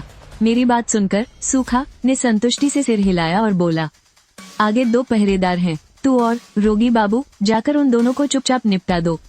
ये सुनकर उस खड़ूस आदमी ने अपनी आंखें घुमाई। ऐसा लग रहा था जैसे उसने रोगी बाबू नाम को कबूल कर लिया हो। वहीं मैंने इधर उधर देखा और उलझन में पड़कर पूछा, कहाँ है पहरेदार? मुझे तो कोई नहीं दिख रहा। मुझे भी कोई नहीं दिखा। मैंने तो इसी से सुना है, पतलू ने अपने बगल में खड़े छोटू की तरफ इशारा करते हुए कहा। मैंने हैरानी से पूछा, अरे इसने कब कुछ कहा? मुझे तो कुछ भी सुनाई नहीं दिया। अभी जब तुम हंस रहे थे ना? इसने सामने की तरफ इशारा किया और फिर अपनी 2 उंगलियां दिखाई। मेरी तो हैरानी से आंखें ही फटी रह गई। अरे बाप रे, ऐसा भी होता है क्या? उफ, जंग के मैदान में आंखें खुली रखनी पड़ती हैं। सिर्फ दुश्मनों पर ही नहीं, अपने साथियों के साथ तालमेल बिठाना भी सीखना पड़ता है। खैर, ये सब तुम बाद में सीख लेना। अभी जाकर अपना काम निपटाओ। मैं कमजोर बाबू के पीछे पीछे दबे पांव आगे बढ़ने लगा। सच में थोड़ी ही देर में सामने 2 घोड़े घास चरते हुए दिखाई दिए। जंगली कबीले के घोड़ों पर न काठी होती है न लगाम। पहली नजर में तो वे बिल्कुल जंगली घोड़े ही लगते हैं, लेकिन उनके मालिक हमेशा आसपास ही घात लगाए रहते हैं। कमजोर बाबू को लगा कि कहीं मैं उन उत्तरी कबीले वालों को चूक न जाऊं, इसलिए उसने घोड़े के पास बने एक छोटे से गड्ढे की तरफ इशारा किया। उसका मतलब था कि जंगली वहीं दुबक कर बैठे हैं। मैंने भी हाँ में सिर हिला दिया। कमजोर बाबू और मैं दोनों तरफ से उस गड्ढे को घेरने के लिए आगे बढ़ने लगे। जंगलियों के पास पहुँचते पहुँचते मैंने चुपके से अपनी शक्तियों वाले पॉइंट्स बढ़ा लिए। शक्तियाँ बढ़ गयी। अब मेरे पास 1.6 पॉइंट्स बचे थे। पल भर में मेरे रग रग में एक गर्म ऊर्जा दौड़ गई। ये एक ऐसी ताकत थी जो किसी भी खाने से नहीं मिल सकती थी। मैंने जोश में आकर अपने होंठ चाटे, अपनी भारी तलवार को कसकर पकड़ा और सीधा हमला बोल दिया। उधर दूर पानी के गड्ढे की तरफ धीरे धीरे बढ़ रहा कमजोर बाबू ये देखकर बुरी तरह चौंक गया। अरे, बात तो चुपके से हमला करने की हुई थी ना, ये पागल सीधा ही क्यों घुस गया। कमजोर बाबू ने उसी पल वहाँ से खिसकने का मन बना लिया। प्लान बदल गया है, अपने साथी को उसके हाल पर छोड़ो और भागो। दूर से मुझे और कमजोर बाबू को देख रहे बाकी लोगों के चेहरों पर कोई शिकन तक नहीं थी। पतलू अभी भी मजे से मुस्कुरा रहा था। भोंदू पहलवान और छोटू को तो इस बात से कोई फर्क ही नहीं पड़ रहा था कि आगे क्या हो रहा है। सिर्फ रंगीला धीरे धीरे बड़बड़ा रहा था। दिखने में तो ठीक ठाक लगता था, पर अफसोस बिल्कुल ही बेवकूफ निकला। पतलू ने हंसते हुए कहा, अरे, इतनी जल्दी किसी नतीजे पर मत पहुंचो, थोड़ा इंतजार करो और देखो। जंग के मैदान में तो बाजी पलट झपकते ही पलट जाती है। इधर कमजोर बाबू दुम दबाकर भागने में लगा था और मैं पागलों की तरह हमला करने में। जैसे ही कमजोर बाबू अपनी लोहे की रॉड घसीटते हुए वापस लौटा, उसे दूर से आती एक दर्दनाक चीख सुनाई दी। कमजोर बाबू ने तो मन ही मन मेरी आत्मा की शांति के लिए प्रार्थना भी शुरू कर दी थी। उसने आज तक किसी को ऐसे लड़ते हुए जो नहीं देखा था। अरे, उत्तरी कबीले वालों से निपटना इतना आसान थोड़े ही है। भला कोई ऐसे सीधे जाकर मौत के मुंह में कैसे कूद सकता है।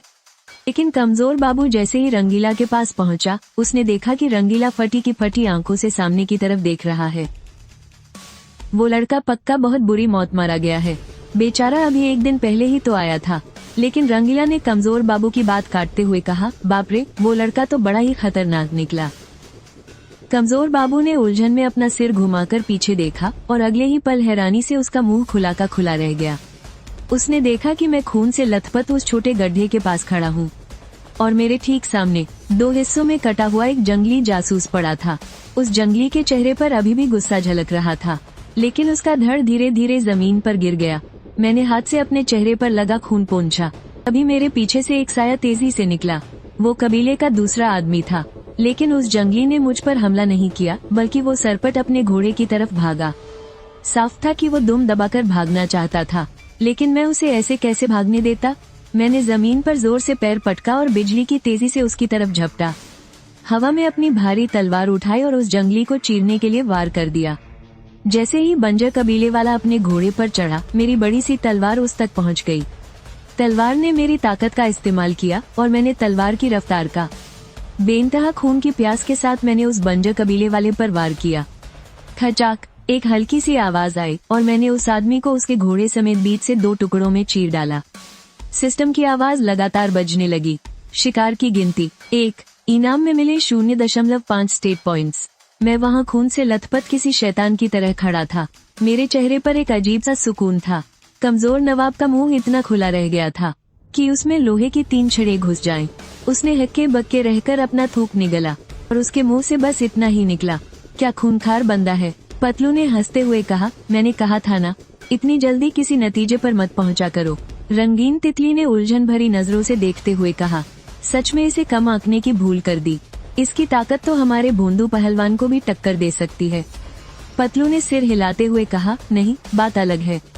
पहलवान का कांटेदार गदा ही कई 100 किलो का है। उसका लोगों को मार गिराना सिर्फ उसकी ताकत का कमाल नहीं है। पहलवान ने भी शायद ही कभी कुछ बोलने की जहमत उठाई हो। हे सच में बात अलग है। अगर मेरी बारी होती ना, तो मैं उनका कचूमर निकालकर कीमा बना देता। जैसे ही भोंदू पहलवान ने कीमे का नाम लिया, छोटू ने अपनी गहरी लाल जीभ बाहर निकाली और अपने होंठ चाटे, जैसे उसके मुंह में पानी आ गया हो। बड़ी मुश्किल से उसने अपना मुंह बंद किया। तब तक मैं लौटकर आ चुका था। मेरा पूरा शरीर खून से सना हुआ था, लेकिन मुझे उसकी कोई परवाह नहीं थी, बल्कि मैं एक कपड़े से अपनी बड़ी तलवार को बड़े प्यार से पोंछ रहा था। पतलू ने हंसते हुए मेरा स्वागत किया, बहुत बढ़िया काम किया तुमने। मैं जोश में इतना पागल हो गया था कि किसी को जिंदा छोड़ना ही भूल गया। मैंने झेपते हुए मुस्कुराकर कहा, अरे छोड़ो, वो तो बस पहरेदारी करने वाले 2 मामूली जासूस थे। जब मैंने देखा कि पतलू को मेरी बात का बुरा नहीं लगा, तो मेरे दिल को थोड़ी तसल्ली हुई, पर मुझे लगा कि बाकी सब मुझे कुछ अजीब ही नजरों से देख रहे थे। रंगीन तितली का तो फिर भी ठीक था, उसका चेहरा हमेशा की तरह रूखा ही था। लेकिन कमजोर नवाब मुझे ऐसे क्यों घूर रहा था। मुझे तो उसकी नजरों में थोड़ा खतरा महसूस होने लगा था। ऐसा डर तो मुझे तब भी नहीं लगा था जब मैं उन 2 उत्तरी बर्बरों से लड़ रहा था। जब मैंने सवाल पूछने वाली नजरों से कमजोर नवाब की तरफ देखा, तो कमजोर नवाब तुरंत दांत निकालकर हंसने लगा। हे, क्या गजब ढा दिया यार, तूने तो अकेले ही उनका काम तमाम कर दिया। मुझे इस बात का कोई मलाल नहीं था कि कमजोर नवाब मुझे अकेला छोड़ गया था। मेरा अकेले लड़ना ही बेहतर है, कम से कम वो मेरे हिस्से के एक्सपीरियंस पॉइंट्स तो नहीं मार पाएगा। मैंने एक बड़ी सी मुस्कान के साथ कहा, अगली बार ऐसा कुछ हो ना तो मैं अकेला ही निपट लूंगा। अरे ऐसा कैसे हो सकता है, हम सारा काम सिर्फ तुझसे ही थोड़ी करवा सकते हैं। कोई बात नहीं, मुझे लोगों को मारने में मजा आता है। हम दोनों बात कर ही रहे थे कि पतलू ने हमारी बात बीच में काटते हुए कहा, बकवास बंद करो। उनके जासूस मारे जा चुके हैं, उन्हें जल्द ही इस बात की भनक लग जाएगी। हमें अपना वक्त बर्बाद किए बिना जल्द से जल्द उनकी पूरी सेना को ढूंढना होगा। सबने हामी में सिर हिलाया और हम फिर से अपने सफर पर निकल पड़े। इस बार हम अंधेरे में तीर नहीं चला रहे थे। चूंकि बंजर कबीले के जासूस हमारे सामने आ चुके थे, तो जाहिर है कि उनकी सेना भी आसपास ही होगी। हमारे पुराने तजुर्बे के हिसाब से बंजर कबीले के जासूस अक्सर अपनी सेना के कुछ मील के दायरे में ही फैले होते हैं, इसलिए हमें जल्दी ही उनका बड़ा झुंड मिल जाना चाहिए। और जैसा कि हमने सोचा था, लगभग 15 मिनट बाद छोटू ने अचानक अपना हाथ आगे बढ़ाया और दाईं और आगे की तरफ देखते हुए एक धीमी गुर्राहट निकाली। इस बार मुझे पतलू के समझाने की कोई जरूरत नहीं थी। मैं भी समझ गया था कि आगे उत्तरी जंगली लोग आ गए हैं। उनकी एक बड़ी फौज आ चुकी थी। सब लोग तैयार हो जाओ। पतलू के आदेश देते ही सबने अपने हथियारों की जांच शुरू कर दी। उस भारी भरकम बेवकूफ ने अपनी कांटेदार गदा मजबूती से पकड़ ली और अपनी उस लोहे की गदा को सहलाने लगा। उधर पतलू ने छोटू की पीठ पर बंधा बक्सा खोला, उसमें से एक लाल रंग की छोटी सी बोतल निकाली और उसका पाउडर रंगीन तितली के कोड़े पर छिड़क दिया। छोटू के पास कोई हथियार नहीं था, इसलिए उसने बस अपने हाथों के नाखून चाटे। मैं शायद इस पूरी टोली में इकलौता सामान्य इंसान था। मैंने अपनी बड़ी सी तलवार को पूंछकर एकदम साफ कर लिया था। सबके तैयार होने के बाद पतलू हम सभी को लेकर दाईं ओर आगे बढ़ने लगा। मैं इस समय थोड़ा रोमांचित था। बाहर आए अभी आधा दिन ही बीता था और मुझे एक एट्रीब्यूट पॉइंट मिल चुका था। इसके लिए मुझे उन जंगली लोगों का शुक्रिया अदा करना चाहिए और अब जल्द ही मैं फिर से उन जंगली लोगों का सामना करने वाला था। लेकिन इससे पहले कि मैं उन जंगली लोगों की बड़ी फौज को देख पाता, मुझे दूर से आती हुई भयानक चीख पुकार सुनाई देने लगी। एक छोटी सी पहाड़ी पार करते ही हमने देखा कि दूर एक जगह पर लोगों के बीच भयंकर खून खराबा चल रहा था। मैंने ध्यान से देखा तो पता चला कि साम्राज्य के लोग और जंगली लोग आपस में लड़ रहे थे। साम्राज्य की सेना में कई तरह के लोग शामिल थे, उनमें सैनिकों के साथ साथ आम लोग भी थे। आम लोगों के शरीर पर मुझे कुछ जानी पहचानी पोशाकें नजर आईं। वो असल में मौत की सजा पाए कैदियों की एक टुकड़ी थी। इस वक्त साम्राज्य की सेना उन कैदियों को आगे बढ़ने का आदेश दे रही थी। हालांकि उन कैदियों के पास ना तो कोई हथियार था और न ही कवच, लेकिन फिर भी उन्हें मजबूरी में आगे भागना पड़ रहा था, क्योंकि अगर उन्होंने पीछे मुड़ने की जुर्रत की तो तुरंत एक बड़ी सी तलवार सीधा उनकी गर्दन धड़ से अलग कर देगी। मैदान छोड़कर भागने का मतलब सिर्फ और सिर्फ मौत था। आगे बढ़ने में शायद फिर भी जिंदा बचने की एक छोटी सी उम्मीद थी। उन बेचारों के पास कोई और रास्ता ही नहीं था। वे बस दूर खड़े उन जंगली लोगों की तरफ दौड़ पड़े और उधर उन जंगली लोगों ने भी कोई देरी नहीं की। उन्होंने अपनी घुमावदार तलवारें हवा में लहराई और अपने घोड़ों पर सवार होकर बस एक ही जोरदार हमला किया और आधे से ज्यादा कैदियों को मौत के घाट उतार दिया। ये देखकर बाकी बचे हुए कैदी बुरी तरह टूट गए और खौफ से कांपने लगे। कुछ लोग सुन्न होकर घुटनों के बल जमीन पर गिर पड़े और अपने सामने बिना सिर वाली लाशों से फव्वारे की तरह खून निकलते हुए देखने लगे। अगले ही पल उनकी खुद की दुनिया गोल गोल घूमने लगी और वे भी दूसरों की नजरों में बिना सिर वाली लाश बन चुके थे। कुछ लोग इतने डर गए थे कि वे पागलों की तरह यहाँ वहाँ भागने लगे। उनमें से कुछ लोग वापस साम्राज्य की सेना की तरफ भागे, लेकिन वहाँ उनका स्वागत ठंडी और बेरहम तलवारों ने किया और कुछ लोग घास के मैदान की तरफ भाग निकले। वे किसी भी तरह इस जिंदा नर्क से बचना चाहते थे, लेकिन उनके पीछे लगे जंगली लोगों ने तुरंत उनका पीछा किया और उनकी जान ले ली। वो कैदी उन खूंखार जंगली लोगों के सामने एक पल भी नहीं टिक पाए। बहुत ही जल्द वो सभी के सभी मारे गए या बुरी तरह घायल हो गए। मैं पहाड़ी की चोटी पर खड़ा होकर चुपचाप ये सब नजारा देख रहा था। अगर मैं कोई आम इंसान होता तो शायद इस वक्त मैं भी उसी घास के मैदान में लाश बनकर पड़ा होता। तभी नीचे खड़े साम्राज्य के लोगों ने आखिरकार कोई हरकत की। उन बेचारे कैदियों के पूरी तरह से खत्म होने के बाद वे लोग आखिरकार अपनी जगह से हिले, लेकिन उन्होंने जंगली लोगों पर हमला करने के बजाय फौरन अपने घोड़ों पर छलांग लगाई और बहुत दूर दुम दबाकर भागने लगे। मैं एकदम हैरान रह गया। क्या वो लोग बस ऐसे ही भाग खड़े हुए? क्या अब उन्हें आगे बढ़कर लड़ना नहीं चाहिए था? महीने के बस कुछ चांदी के सिक्कों के लिए भला वो अपनी जान की बाजी क्यों लगाएंगे? जब बलि के बकरे ही खत्म हो गए तो उनका पीछे हटना तो तय ही था। अब हमारी बारी है, याद रखना, उनके मुखिया को जिंदा पकड़ना है। तभी मेरे कानों में एक बेहद जंगली और खूंखार गुर्राहट गूंजी। मैंने देखा कि उस भारी भरकम बेवकूफ ने अपने बड़े बड़े हाथों को पूरी ताकत से घुमाया और अपनी बांह पर लटके हुए छोटू को पूरी ताकत के साथ हवा में उछाल दिया। छोटू ने हवा में उड़ते हुए फिर से एक अजीब सी आवाज निकाली और एकदम सधे हुए अंदाज में जमीन पर उतरा और फिर वो चारों पैरों के बल जानवरों की तरह दौड़ता हुआ जंगली लोगों पर टूट पड़ा। उसके पीछे आ रहा वो भारी भरकम बेवकूफ भी खूंखार जानवरों की तरह लड़ रहा था। हर कदम पर वो कई मीटर दूर छलांग लगा रहा था, अपने हाथ में कांटेदार गदा घुमाते हुए, मानो वो कमजोर नवाब की लोहे की छड़ी जितनी हल्की हो। मैं उन दोनों के इस अजीब अंदाज को देखकर हैरान ही था कि अचानक मेरे कान में एक चुभने वाली हंसी गूंजी।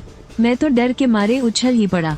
मुड़कर देखा तो फूल तितली के चेहरे पर बनी छोटी सी कली धीरे धीरे खिल रही थी और पलक झपकते ही वो एक खूनी लाल तितली में बदल गई। उसके बाद तो वो खुद भी एकदम किसी असली तितली की तरह आगे गए उन दोनों के पीछे उड़ चली। तभी कमजोर नवाब मेरे पास खिसक कर आया और बोला, देखा, उसकी फुर्ती भी कुछ कम नहीं है ना? पर मैंने उसे कोई जवाब नहीं दिया और शूक से सीधा नीचे की तरफ छलांग लगा दी। कमजोर नवाब एक पल के लिए हक्का बक्का रह गया, फिर वो भी मेरे पीछे पीछे दौड़ पड़ा। बस वो सूखड़ा वहीं पहाड़ी की चोटी पर बिना हिले खड़ा रहा और बस मुस्कुराते हुए हमें जाते हुए देखता रहा। पहाड़ के नीचे खड़े उन उत्तरी जंगलियों को लगातार आ रही अजीब सी चीखों ने डरा दिया था, लेकिन जैसे ही उन्होंने मुड़कर देखा कि पहाड़ी से बस कुछ ही लोग नीचे आ रहे हैं तो वो सब ही करके हंसने लगे। सोचने लगे, बस इतने से ये तो हम जंगलियों के दांतों में फंसने लायक भी नहीं है।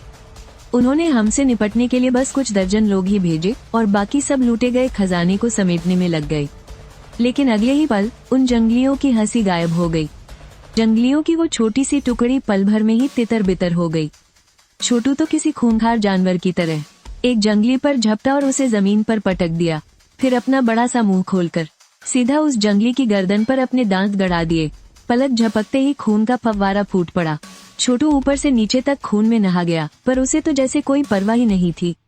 वो तुरंत उछलकर दूसरे जंगली की तरफ बढ़ गया। उधर वो पहला जंगली तड़पते हुए कांप रहा था, उसकी सांसें टूट ही रही थी कि तभी एक भारी भरकम कटीली गदा ने उसका काम तमाम कर दिया।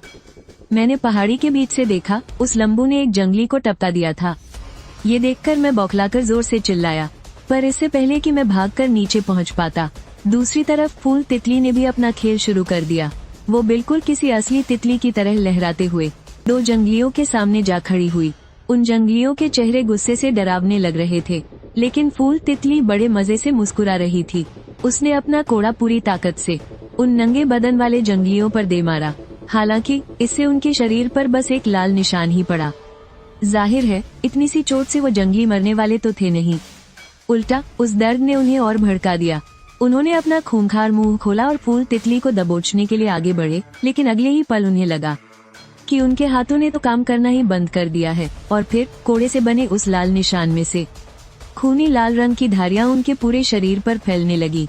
उनका फैलना इतनी तेजी से हो रहा था कि पलक झपकते ही वो पूरे जंगली के शरीर पर छा गई और अगले ही पल वो धारियां अचानक जोर से फट पड़ी। वो जंगली किसी फूटे हुए गुब्बारे की तरह पिचक कर रह गए। मरने से पहले उन जंगलियों के चेहरों पर जो खौफ था, उसे देखकर बाकी सबकी भी रूह कांप गई। वो सब जान बचाकर फूल तितली के कोड़े से दूर भागने लगे, लेकिन तब तक मौत का वो सिलसिला शुरू हो चुका था। फूल तितली के आसपास खड़े सारे लोग जमीन पर गिर पड़े। वो दर्द के मारे जमीन पर तड़पते हुए लोटपोट हो रहे थे, पर मौत को अपने पास आने से नहीं रोक सके। तितली के आसपास के सारे दुश्मन जमीन पर धड़ाम से गिर गए, दर्द से चीखते हुए गोल गोल घूम रहे थे, लेकिन कोई भी मौत के उस कहर को नहीं टाल सका।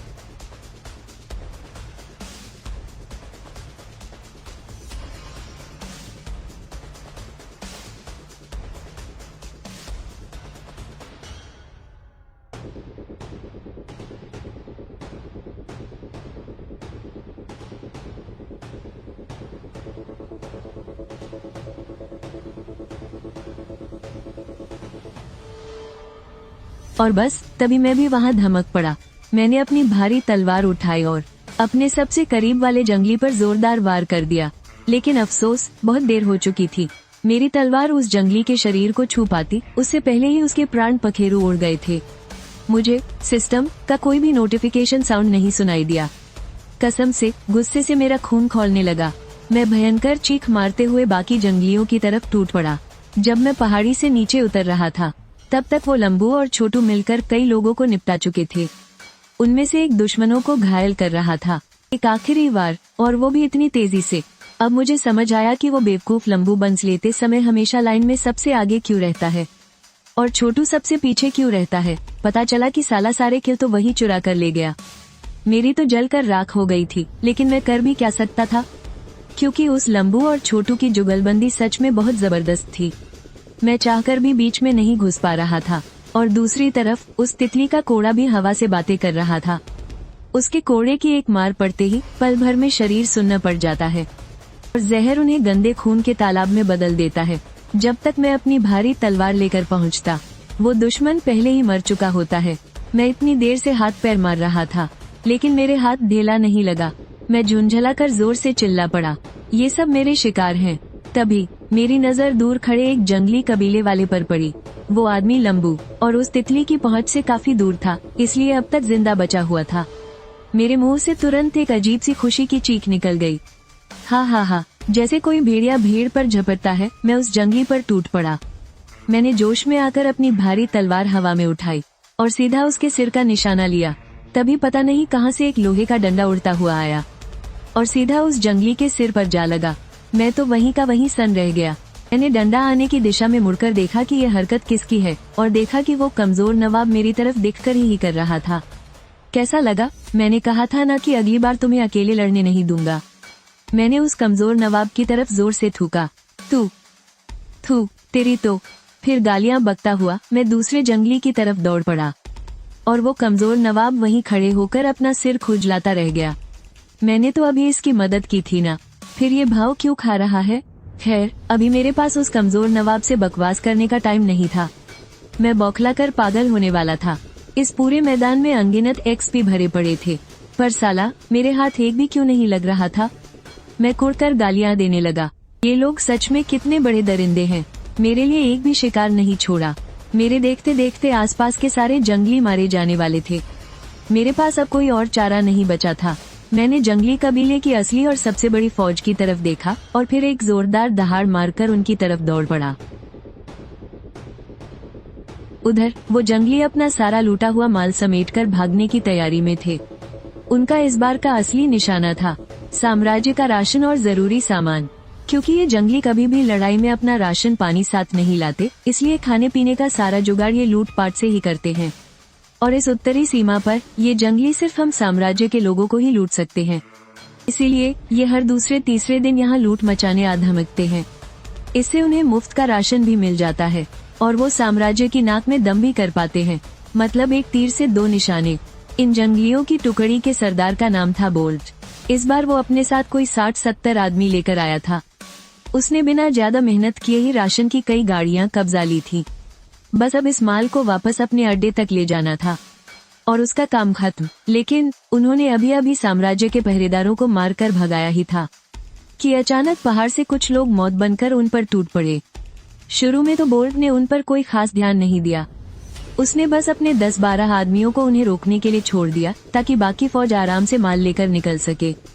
पर जैसे ही उसने राशन की गाड़ियों को ठिकाने लगाया, उसने देखा कि उसके भेजे गए सारे आदमी लगभग मारे जा चुके थे और तो और एक साम्राज्य का आदमी अकेला ही उनकी पूरी फौज की तरफ दौड़ा चला आ रहा था। ये देखकर बोल्ट का खून खौल उठा। औकात से बाहर उड़ने वाले साम्राज्य के कीड़े। बोल्ट ने अपने पैरों से अपने घोड़े को एड़ लगाई और वो तेजी से मेरी तरफ दौड़ पड़ा। बोल्ट के हाथों में एक घुमावदार तलवार चमक रही थी। वो मुझे एक ही वार में खत्म करना चाहता था और मैं भी बेकरारी से किसी एक्सपी पैक की तलाश में था। तभी मैंने देखा कि बर्बर कबीले की फौज से एक आदमी निकला और सीधा मेरी तरफ दौड़ा चला आ रहा है। मेरी तो खुशी का ठिकाना ही नहीं रहा।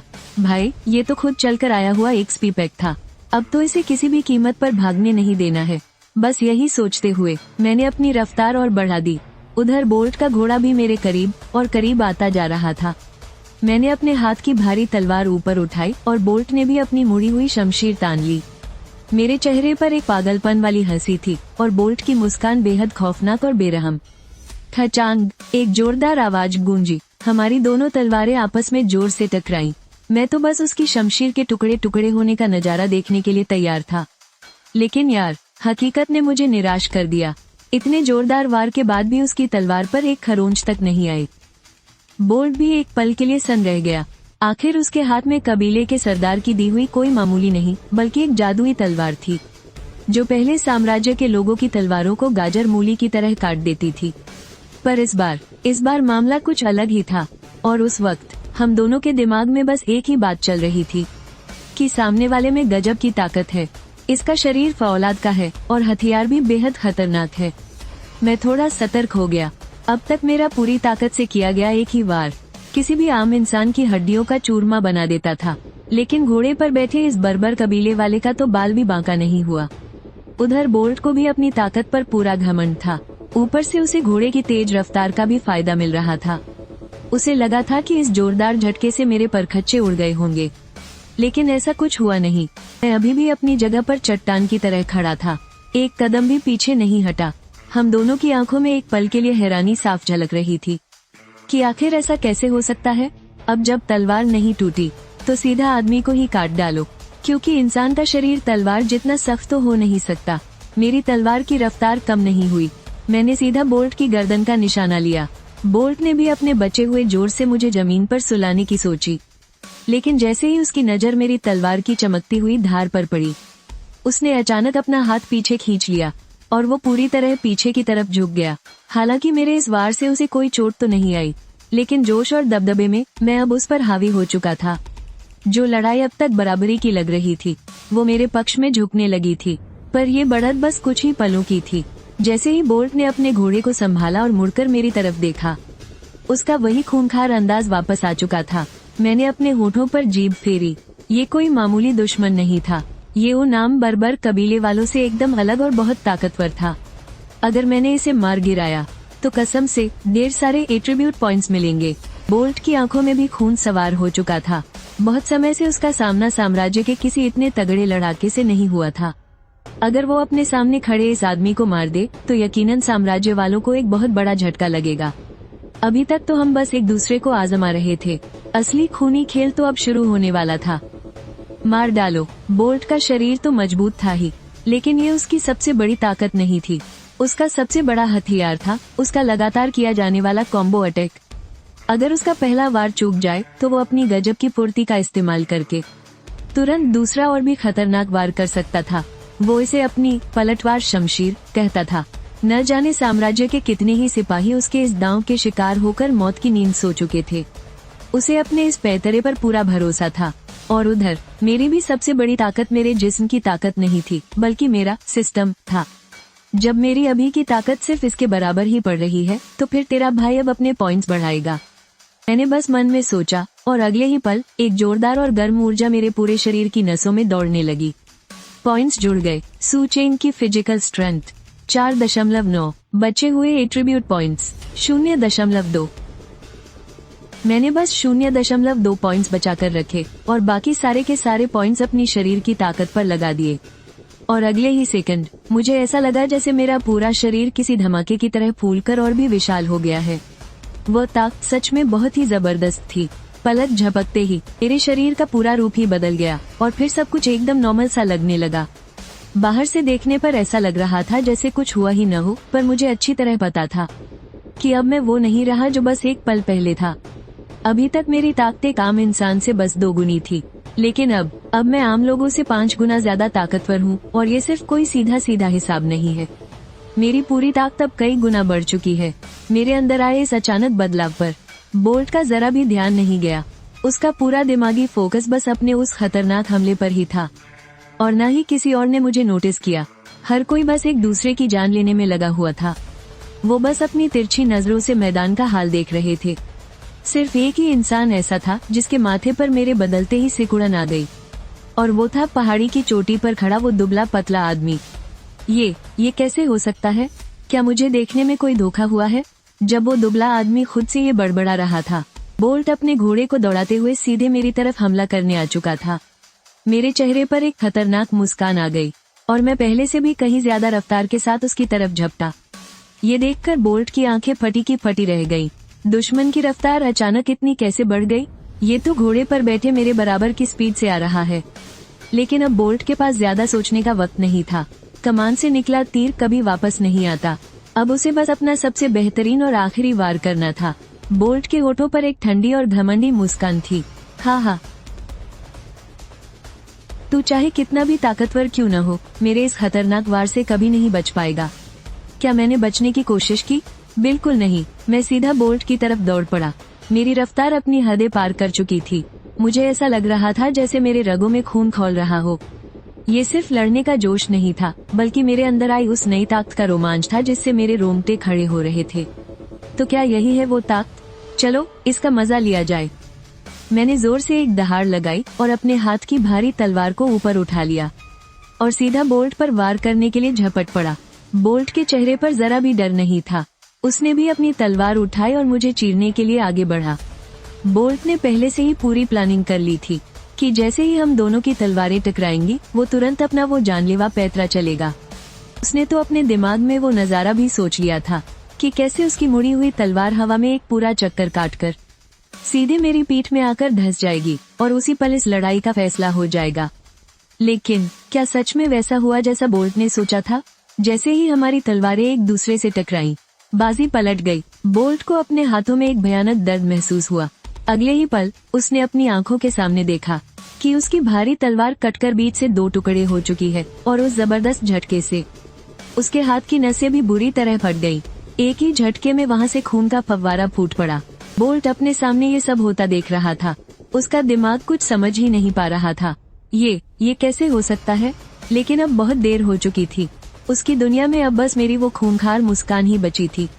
ये ख्याल अभी बोल्ट के दिमाग में आया ही था कि वो हमेशा के लिए सुन्न हो गया। बोल्ट की तलवार के टुकड़े टुकड़े करने के बाद मेरी तलवार का जोर जरा भी कम नहीं हुआ और वो सीधा बोल्ट की गर्दन की तरफ बढ़ गई। इंसान का शरीर लोहे से ज्यादा सख्त तो होता नहीं। बोल्ट का सिर एक झटके में धड़ से अलग हो गया। उसका घोड़ा उसके बिना सिर वाले शरीर को लेकर आगे भाग गया और उसका सिर लुढ़कता हुआ घास पर जा गिरा। तभी मुझे सिस्टम की आवाज सुनाई दी। किल काउंट 1, रिवॉर्ड एट्रीब्यूट पॉइंट्स 1.0। सच में वो जंगली कबीले का एक लीडर था, तभी तो इतने ज्यादा रिवॉर्ड पॉइंट्स मिले हैं। इसके बाद मैंने जमीन पर पड़ी बोल्ट की लाश की तरफ पलटकर भी नहीं देखा। मैं मुड़ा और सीधे उन जंगली कबीले वालों की भीड़ में घुस गया। मेरे अंदर अब इतनी ताकत थी जो कभी खत्म न हो।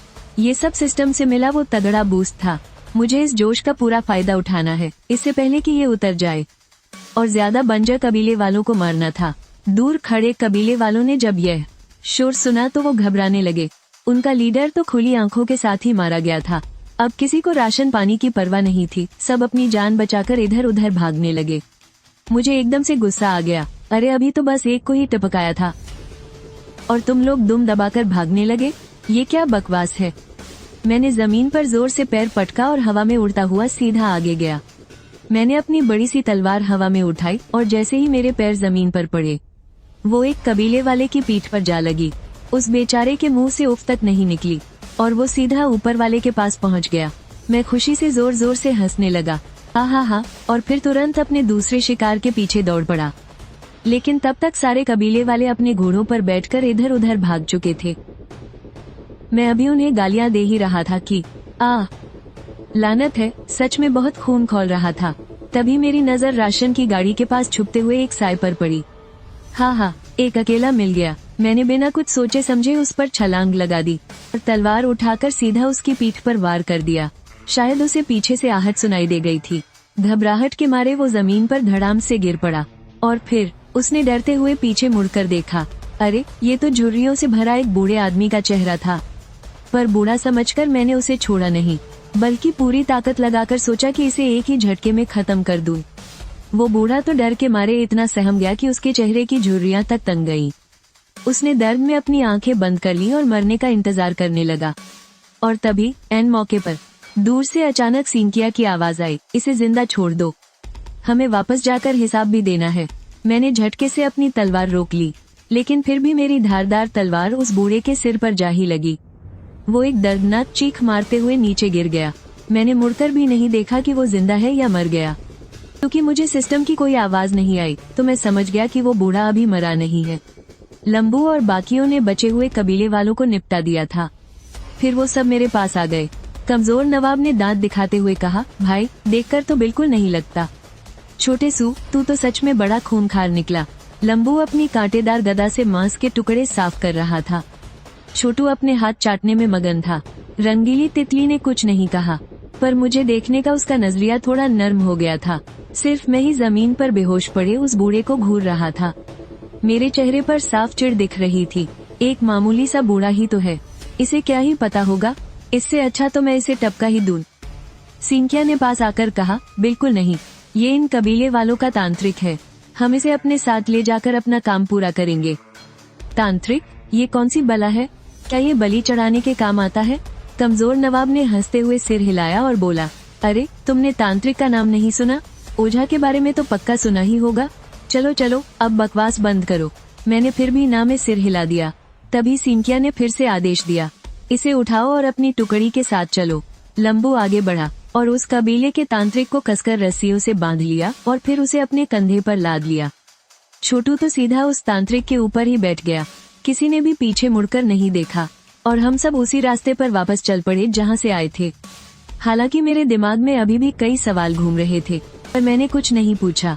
थोड़ी ही देर बाद तभी हमें टकले की टोली दिखी। टकले ने जैसे ही हमें वापस आते देखा, वो तुरंत घोड़ा दौड़ाते हुए हमारे पास आ गया। पतलू ने कुछ नहीं कहा, बस टकले को देखकर हाथ जोड़ लिए। टकले ने सिर हिलाया और अपने आदमियों को इशारा किया। लंबू ने सोते हुए छोटू को अपने दूसरे कंधे पर डाल लिया और उस बूढ़े पुजारी को 2 सैनिकों के हवाले कर दिया। फिर टकला हमेशा की तरह आगे आगे रास्ता दिखाने लगा। पतलू हम सबको लेकर उसके पीछे पीछे चलने लगा। 2 सैनिक उस जंगली पुजारी को पकड़कर चल रहे थे। हमारी टोली धीरे धीरे टाइगर कैंप की तरफ बढ़ने लगी। जब हम निकले थे तब सुबह का वक्त था, लेकिन लौटते लौटते शाम ढलने लगी थी। ढलते सूरज की रोशनी घास के मैदान पर पड़ रही थी। सब कुछ सुनहरा और बहुत ही चमकदार लग रहा था। मैंने अपनी आंखें सिकोड़ी। कुछ ही दूरी पर आगे चल रहे टकले का सिर अभी भी मेरी आंखों में चुभ रहा था। तभी मेरे कान में उस कमजोर नवाब की आवाज आई, अरे यार, तुम में इतनी ताकत कैसे है?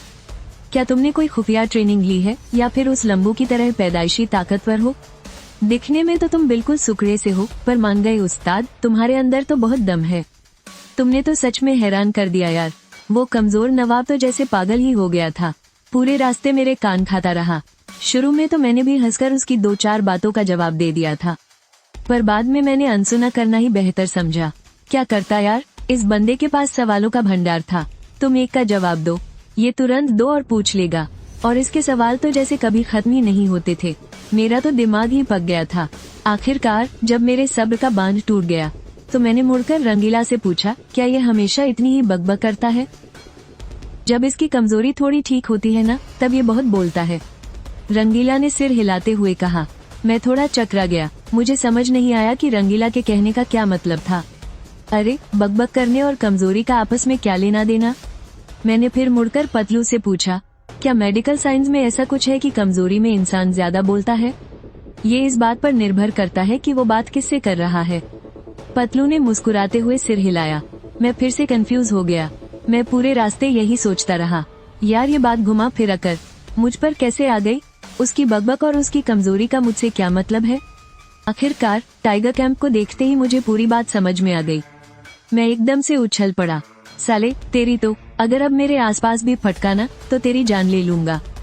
मैं तेजी से भागकर उस कमजोर नवाब से दूर हो गया, पर उसे बिल्कुल भी गुस्सा नहीं आया। वो बस ही करके हंसता रहा। अब जाकर मेरे दिमाग की बत्ती जली कि ये कमजोर नवाब मुझ पर इतना मेहरबान क्यों हो रहा था। असल में उसकी नीयत ही मेरे ऊपर खराब थी। ये बंदा शुरू से ही मुझे थोड़ा औरतों जैसा लगता था। क्या पता इसे सच में लड़के पसंद हो। जब मैं उस नवाब से खुद को बचाते हुए अलर्ट चल रहा था, तभी हमारी पूरी टोली टाइगर कैंप के अंदर पहुंच गई। कैंप बिल्कुल वैसा ही था जैसा हम सुबह छोड़कर गए थे, बस जिन लकड़ियों पर उन जंगली लोगों को बांधा गया था उनमें से कई अब खाली थी। मैंने मुड़कर देखा तो मेरी नजर टाइगर कैंप के मेन गेट पर पड़ी। वहाँ ऊपर लगे डंडे से खून टपक रहा था। मैंने अजीब सा मुंह बनाया। यहाँ तो ऊपर से लेकर नीचे तक सारे ही पागल लगते हैं। टकला पूरे रास्ते एकदम चुप रहा था। टाइगर कैंप में घुसने के बाद ऐसा लगा जैसे उसकी जान में जान आ गई हो। वो हमारे साथ इस पूरे चक्कर में गया जरूर, पर उसने कुछ भी नहीं किया। क्या ऐसा तो नहीं कि उनका काम बस पतलू और बाकी लोगों पर नजर रखना था? मुझे तो ये सब बिल्कुल फालतू का काम लगा। टकले ने सब लोगों को सुबह वाले उसी तंबू के पास छोड़ दिया। जब उसने देखा कि सब अंदर चले गए हैं, उसने राहत की सांस ली और अपने पीछे खड़े लोगों को जाने का आदेश दे दिया। हुवेई कैंप के वो सैनिक आदेश सुनते ही फटाफट वहाँ से खिसक गए। पतलू सबको लेकर तंबू के अंदर गया। सबने एक एक करके अपने हथियार स्टैंड पर रख दिए। मरियल नवाब ने जब अपनी लोहे की छड़ रखी तो उसका चेहरा ऐसा था जैसे कोई अपनी जान से बिछड़ रहा हो। उसे देखकर मुझे इतनी घिन आई कि क्या बताऊं। मैंने मन ही मन सोचा। मैं ये सब अनशन सोच ही रहा था कि बकरा दाढ़ी कांपते हुए बाहर से अंदर आया। तंबू में मौजूद सबकी नजरें उस बकरा दाढ़ी पर टिक गई और वो धड़ाम से मेज के पीछे वाली कुर्सी पर बैठ गया। उसने अपनी छोटी सी किताब निकाली और एक लंबी सांस छोड़ते हुए धीरे से पूछा, तो कैसा रहा? हम एक शामन पुजारी को पकड़ कर लाए हैं। बहुत बढ़िया, मान लिया कि तुम्हारा काम पूरा हो गया। उसके बाद बकरा दाढ़ी ने मेज के नीचे से वही छोटी किताब निकाली जो मैंने सुबह देखी थी। पता नहीं उसने उस पर क्या लिखा। अब तो शामन भी सामने आ गए हैं। मुझे डर है कि इसके पीछे जरूर कोई बड़ा खिलाड़ी है। तुम्हारा वो पाउडर जिसे सूंघते ही लोग सारा सच उगल देते हैं, मुझे उसकी एक पुड़िया दो। पतलू ने पलटकर संदूक में से एक सफेद रंग की शीशी निकाली और उसे मेज पर रख दिया। बकरा दाढ़ी ने सिर हिलाया। उसने आखिरकार नजरें उठाकर तंबू में मौजूद लोगों की तरफ देखा। जब उसकी नजर मुझ पर पड़ी तो उसकी आंखों में हैरानी साफ झलक रही थी। ये जिंदा वापस आ गया? पतलू बस मुस्कुरा दिया, कुछ बोला नहीं। बकरा दाढ़ी ने मरियल नवाब की तरफ देखा। क्या तुम शुरू से ही इसे बचा रहे थे? मरियल नवाब ने कोई जवाब नहीं दिया। मेरी भवें गुस्से से तंग गई। ये बुढ़ा तो मुझे उसका आशिक समझ रहा है। मैं अभी कुछ बोलने ही वाला था कि पतलू बीच में ही बोल पड़ा, ये बंदा काम का है। अगली बार भी हम इसे अपने साथ ही ले जाएंगे। ओह, बड़ी दिलचस्प बात है। बकरा दाढ़ी सीधे होकर बैठा और एक बार फिर मुझे घूरने लगा। इस बार उसकी नजरों में थोड़ा शक था, लेकिन ज्यादातर वो मेरे बारे में जानने के लिए बेताब लग रहा था। अगर ऐसी बात है तो तुम्हें क्या चाहिए? मैंने अपनी तरफ इशारा करते हुए पूछा। क्या आप मुझसे बात कर रहे हैं? बकरा दाढ़ी ने सिर हिलाया और बोला, हम। तुम्हें क्या चाहिए? मैंने बिना सोचे समझे जवाब दिया। मुझे कुछ नहीं चाहिए, ये तो नामुमकिन है। यहाँ मौजूद हर इंसान को कुछ न कुछ चाहिए। किसी को अपने माथे से कलंक मिटाना है, तो किसी को दूसरों की जान लेनी है। सच बताओ, तुम्हें क्या चाहिए? मैं समझ गया था कि बकरा दाढ़ी मजाक नहीं कर रहा है। मैं कुछ पल शांत रहा और फिर बोला, मुझे खून करना है, लोगों की जान लेनी है, और इसके अलावा बस और कुछ नहीं। बकरा दाढ़ी मुझे काफी देर तक घूरता रहा। फिर अचानक हंस पड़ा। मुझे लगा था कि तुम शायद राजकुमारी चिंगफेक को मांगोगे। मेरा चेहरा उतर गया। साफ था कि इस बुढ़े को मेरी सारी जन्म कुंडली पता थी। इसके बाद बकरा दाढ़ी ने मेज के नीचे से वो किताब निकाली और उसका एक पन्ना पलटा। उसने सिर उठाकर पूछा, इसमें मुझे तुम्हारा क्या नाम लिखना चाहिए? मैंने बिना सोचे तुरंत कहा, श्याओ श्याओ सू। हाँ, कुरकुरे वाला सू। बकरा दाढ़ी ने कलम उठाई और कागज पर श्याओ श्याओ सू लिख दिया और फिर बोला, अब से तुम्हें 1000 मेरिट अंक जमा करने होंगे, और जब तुम्हारे अंक पूरे हो जाएंगे न, तो तुम्हें आजादी मिल जाएगी। मैंने बिना सोचे ही पूछ लिया। अभी तुमने मुझसे जो पूछा था कि मुझे क्या चाहिए, उससे इस बात का क्या लेना देना? बकरे जैसी दाढ़ी वाले ने हंसते हुए कहा, कोई लेना देना नहीं है, बस यूं ही मुझे थोड़ी उत्सुकता हो रही थी। मैं तो अवाक रह गया। मुझे लगा था कि अभी जो बात हुई वो कितनी जरूरी होगी, लेकिन ये तो बस उस दाढ़ी वाले का एक मजाक था। तब तक दाढ़ी वाले ने अपनी किताब अंदर रख ली थी। दुबले आदमी ने उसे हाथ जोड़कर प्रणाम किया और फिर तंबू से बाहर निकल गया। बाकी सब भी उसके पीछे पीछे चल दिए। मैंने उस दाढ़ी वाले को एक गहरी नजर से देखा और फिर मैं भी तंबू से बाहर आ गया। तंबू के बाहर अब तक पूरी तरह से अंधेरा छा चुका था। कुछ सैनिक हम सबको वापस जेल की कोठरी में ले गए। जब सब अंदर बंद हो गए तो कोठरी का बड़ा दरवाजा बंद कर दिया गया। सब अपनी अपनी जगह पर जा बैठे। वो दुबला आदमी भी मेरे बगल में आकर बैठ गया। मुंह में घास का एक तिनका दबाए हुए मैंने कहा, ये छोटी दाढ़ी वाला आखिर चीज क्या है? मुझे तो लगता है मैं उसे एक हाथ से ही मसल सकता हूँ। दुबले आदमी ने हल्की सी हंसी हंसते हुए कहा, वो बस एक आम बुढ़ा है, बिल्कुल मेरी तरह एकदम आम हूँ। उसकी ये बात सुनकर मेरी उस दाढ़ी वाले में दिलचस्पी और भी बढ़ गई, क्योंकि मुझे पता था कि ये दुबला आदमी खुद कोई आम बुढ़ा नहीं है, तो पक्का उस दाढ़ी वाले की भी कोई ना कोई कहानी होगी। खैर, मैंने उस दाढ़ी वाले के बारे में और कुछ नहीं पूछा। मेरे पास पूछने के लिए और भी बहुत कुछ था। मैंने थोड़ा सोचा और कहा, तो तुम लोग बाहर जो काम करते हो वो बस इनाम कमाने के लिए है? बिल्कुल सही, पर उसका फायदा क्या है?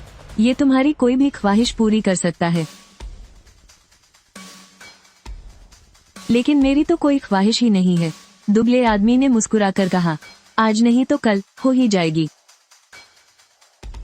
और वो छोटी सी किताब क्या चीज है? वो तो बस एक हिसाब किताब का खाता है। वो टकला क्या करता है? तुम ये मान लो कि वो बस हमारी मदद करने के लिए रखा गया है। सच में मजाक कर रहा हूँ। मेरा आखिरी सवाल, तुम्हें क्या लगता है, क्या उस बीमार से लड़के को लड़कों का शौक है? हाँ बिल्कुल, और अब उसकी नजर तुम पर ही है। अरे सच में? तुम खुद ही अंदाजा लगा लो।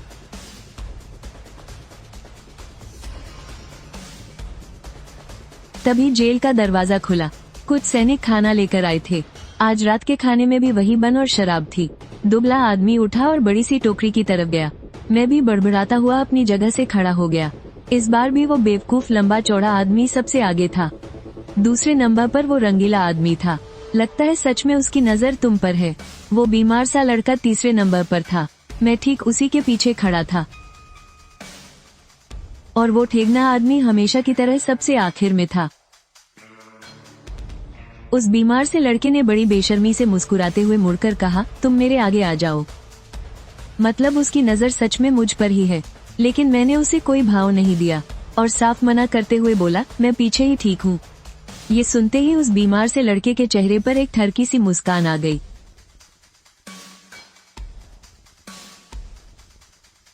ओह, तो तुम्हें पीछे रहना पसंद है।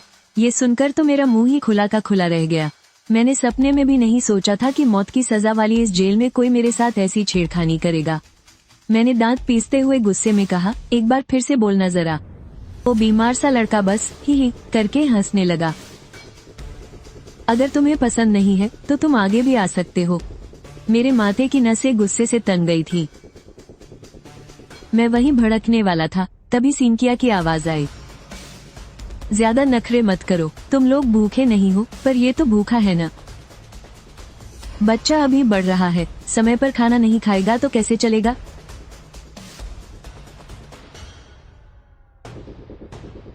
छोटू ने मेरे पीछे से एक हल्की सी रोने जैसी आवाज निकाली। शायद वो मुझसे और उस कमजोर नवाब से चिढ़ा हुआ था। मैंने एक लंबी सांस छोड़ी और अपना गुस्सा पी लिया और जाकर छोटू के पीछे खड़ा हो गया। कमजोर नवाब ही करके हंसने लगा, बिल्कुल किसी शरारती बच्चे की तरह। फिर उसने एक बन उठाया और कोने में चला गया। छोटू बेताबी से आगे दौड़ा और बड़ी टोकरी से मेरा और सिंकिया का बन निकाल लिया और फिर वो सीधा उस टोकरी में ही घुस गया। मैं उदास चेहरे के साथ अपना बन लेकर कोने में बैठ गया। सिंकिया भी अपनी शराब की बोतल लिए मेरे पास आ बैठा। हे, गुस्सा मत हो, उसकी नीयत तो खराब है, पर हिम्मत ढीले भर की नहीं है। असल में वो तुमसे दोस्ती करना चाहता है। मैंने गुस्से से बन का एक बड़ा टुकड़ा खाया और बोला, ये तो वही बात हुई जैसे पैर पर मेढक आ गिरे। काटेगा नहीं, पर घिन पूरी आएगी। अगर तुम्हें ज्यादा ही गुस्सा आ रहा है तो बाद में उसे सबक सिखा देना। कैसे सिखाऊं सबक? क्या उसे पीट दूं? उसे अपनी उस लोहे की रॉड से बहुत प्यार है, बाकी तुम खुद जुगाड़ सोच लो। मैं बन चबाते हुए गहरी सोच में पड़ गया कि उस लोहे की रॉड का क्या जुगाड़ बिठाया जाए। पर जब तक मेरा बन खत्म हुआ, मुझे कोई भी अच्छा तरीका नहीं सूझा। मेरे अंदर गुस्से की आग भड़क रही थी। मैं बस अपनी भड़ास निकालना चाहता था। इसलिए मैंने हाथ बढ़ाया और सिंकिया के हाथ से वो शराब की बोतल छीन ली और गट गट करके कई घूंट पी गया। सिंकिया एकदम बौखला गया। उसने झपट्टा मारकर अपनी बोतल वापस छीन ली।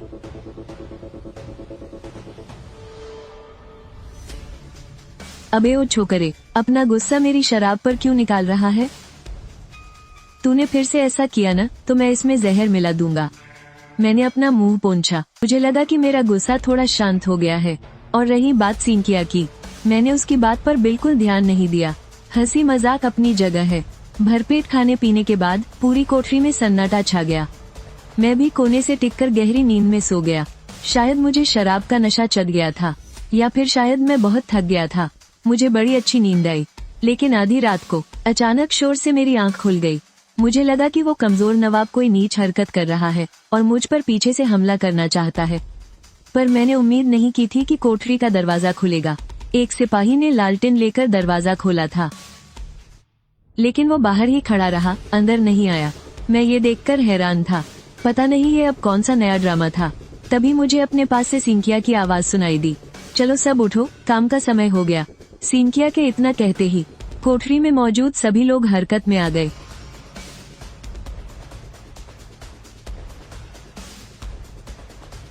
कुछ ही देर में सब लाइन बनाकर कोठरी से बाहर निकल गए। बाहर आसमान में चमचमाता हुआ चांद निकला था। पूरा कैंप ऐसा लग रहा था जैसे उस पर किसी ने सफेद रंग की चादर ओढ़ा दी हो। घास के मैदान में रात का तापमान काफी कम था। सच में बहुत ठंड थी, लेकिन मेरे शरीर को अब इन चीजों से कोई फर्क नहीं पड़ता।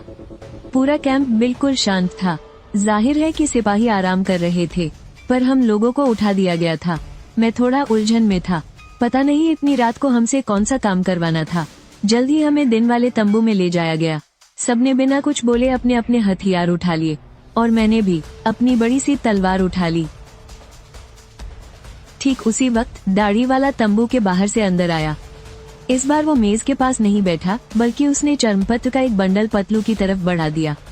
पतलू ने जैसे ही उस चर्मपत्र को खोला, मैं भी देखने के लिए आगे खिसक गया। मैंने देखा कि उस चर्मपत्र पर एक नक्शा बना हुआ था। उस पुजारी ने बताया था कि उन्होंने उत्तर दिशा में ढेर सारा अनाज जमा कर रखा है।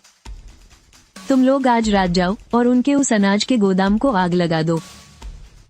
दाढ़ी वाले ने कोई बकवास नहीं की, आते ही सीधा आज रात का काम समझा दिया। पतलू तो उससे भी तेज निकला, बस सिर हिलाया और सीधा बाहर की तरफ चल पड़ा। जब हम तंबू से बाहर निकले तो देखा कि टकला और बाकी सैनिक पहले से ही बाहर हमारा इंतजार कर रहे थे। दोनों तरफ के लोगों की नजरें मिली, लेकिन किसी ने एक लफ्ज भी नहीं कहा।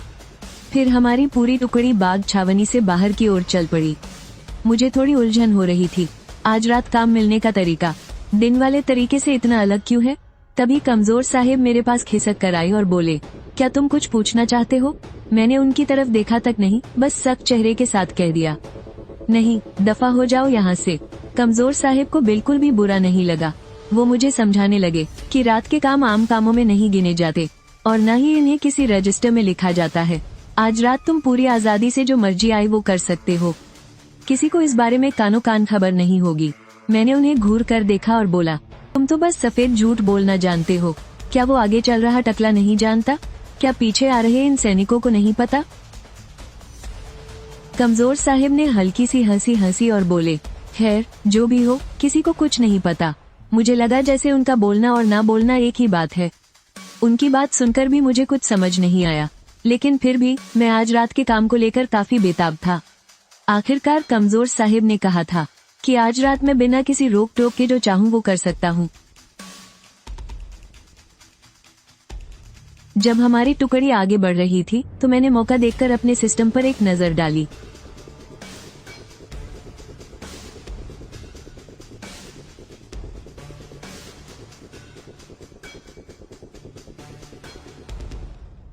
मेरी शारीरिक ताकत अब आम इंसान से 5 गुना ज्यादा हो चुकी है। इन बर्बर लोगों को मारने में मुझे जरा भी जोर नहीं लगता। यहाँ तक कि दिन में जो उनका वो छोटा सा सरदार था ना, उसे भी मैंने एक ही झटके में ढेर कर दिया था। इसलिए अब मेरी ताकत ही मेरा सबसे बड़ा हथियार है। बेशक इसका थोड़ा श्रेय मेरे हाथ की इस तलवार को भी जाता है जो मेरी ताकत को सह सकती है। अगर हथियार ही दम तोड़ दे तो समझो मेरी आधी ताकत तो वहीं खत्म हो जाएगी। बस ये नहीं पता कि ये सिस्टम आगे चलकर कैसे काम करेगा। क्या आगे चलकर कोई नए विकल्प भी खुलेंगे? अभी के लिए तो मेरे पास सिर्फ ताकत बढ़ाने का ही विकल्प है। इसलिए मैंने अपने सारे पॉइंट इसी में झोंक दिए हैं। पर सच कहूँ तो मैं अभी भी इससे काफी खुश हूँ।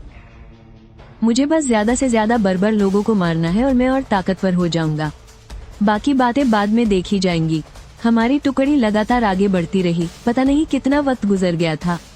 अचानक आसमान में काले बादल छा गए और आसपास कुछ भी देखना बहुत मुश्किल हो गया। तभी टकला रुक गया और फिर वो अपने घोड़े से नीचे उतर आया। अभी भी उसके मुंह से एक लफ्ज नहीं निकला। उसने बस पतलू की तरफ हाथ जोड़कर इशारा किया और फिर सबको लेकर आगे बढ़ने लगा। टकला और उसके सैनिक बहुत जल्द मेरे पीछे के घने अंधेरे में गायब हो गए। अब जाकर मेरी जोर से बोलने की हिम्मत हुई। हम उन बर्बर लोगों के अनाज का गोदाम कहाँ ढूंढेंगे? यहाँ तो चारों तरफ घुप अंधेरा है, कुछ दिखाई ही नहीं दे रहा। पतलू ने छोटू की तरफ इशारा किया और बोला, बस इसके पीछे पीछे चलते रहो। मैंने सिर झुकाकर आगे रास्ता दिखा रहे उस छोटू को देखा और हैरानी से बोला, है क्या इस लड़के के पास कोई एक्सरे विजन है या इसने कोई मैप हैक लगा रखा है? कमजोर साहेब फिर से मेरे पास खिसक कर आए और बोले, अरे ये लड़का बहुत कमाल का है। उसकी सूंघने की ताकत तो घास के मैदान वाले भेड़ियों से भी ज्यादा तेज है। आसपास के कई मीलों की आहट उसे पता चल जाती है। मैंने बस सिर हिला दिया और आगे कुछ नहीं कहा। हम सब चुपचाप अपने रास्ते पर चलते रहे और कुछ मील आगे बढ़ गए। तभी छोटू अचानक रुक गया। उसने आगे की तरफ इशारा किया और धीरे से गुर्राने लगा। पतलू ने तुरंत हम सबसे कहा, हमले के लिए तैयार हो जाओ। मैंने पूरी गंभीरता से पूछा, हमारा प्लान क्या है? और पतलू ने बड़े ही सीरियस होकर जवाब दिया, जो सही लगे वो करो। मेरी तो बोलती ही बंद हो गई। अरे भाई, हम जंगली कबीले के राशन कैंप पर हमला करने जा रहे हैं। पतलू का ये प्लान एकदम बच्चों का खेल लग रहा था, लेकिन बाकियों को इससे कोई दिक्कत नहीं थी। सबने अपने अपने हथियार निकाल लिए थे। लग रहा था कि वो ऐसा पहली बार नहीं कर रहे हैं। तभी वो कमजोर बाबू मेरे पास खिसक कर आया और बोला, ओ शाओ शाओसू, इस बार हम दोनों मिलकर काम करते हैं ना? मैं वादा करता हूँ तुम्हें खरोंच तक नहीं आने दूंगा। मैं उसे मना ही करने वाला था, लेकिन फिर मेरी नजर छोटू पर पड़ी। वो पहले ही भोलू पहलवान के कंधों पर चढ़ चुका था, तो मैंने अपना इरादा बदल दिया।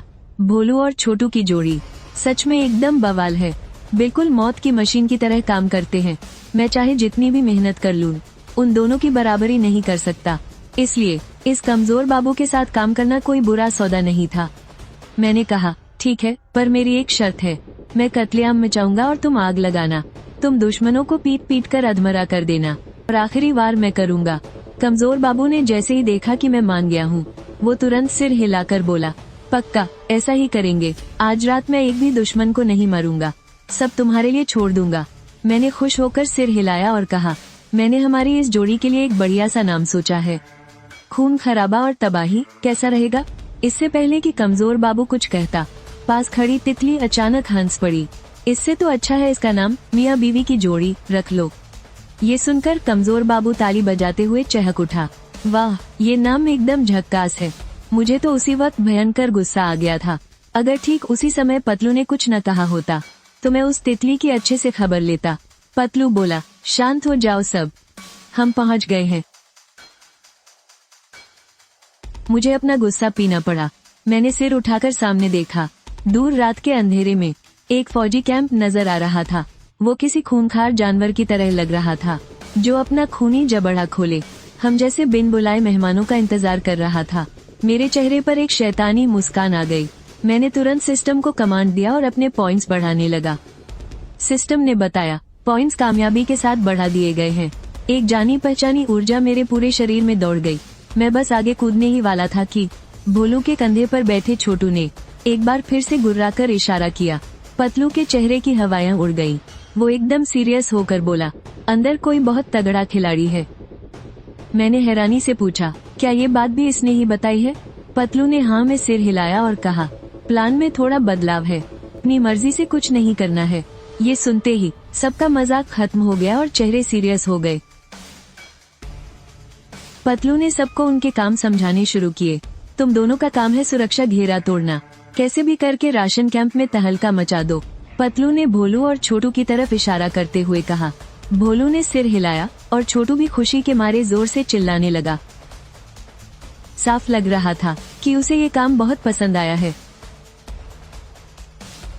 फिर पतलू ने तितली की तरफ देखकर कहा, और तेरा काम है पूरे कैंप में आग लगाना। आग बुझाने की कोशिश करने वाले हर इंसान को रोक दो। रंगीन तितली ने अपने हाथ में पकड़े कोड़े को हवा में लहराते हुए कहा।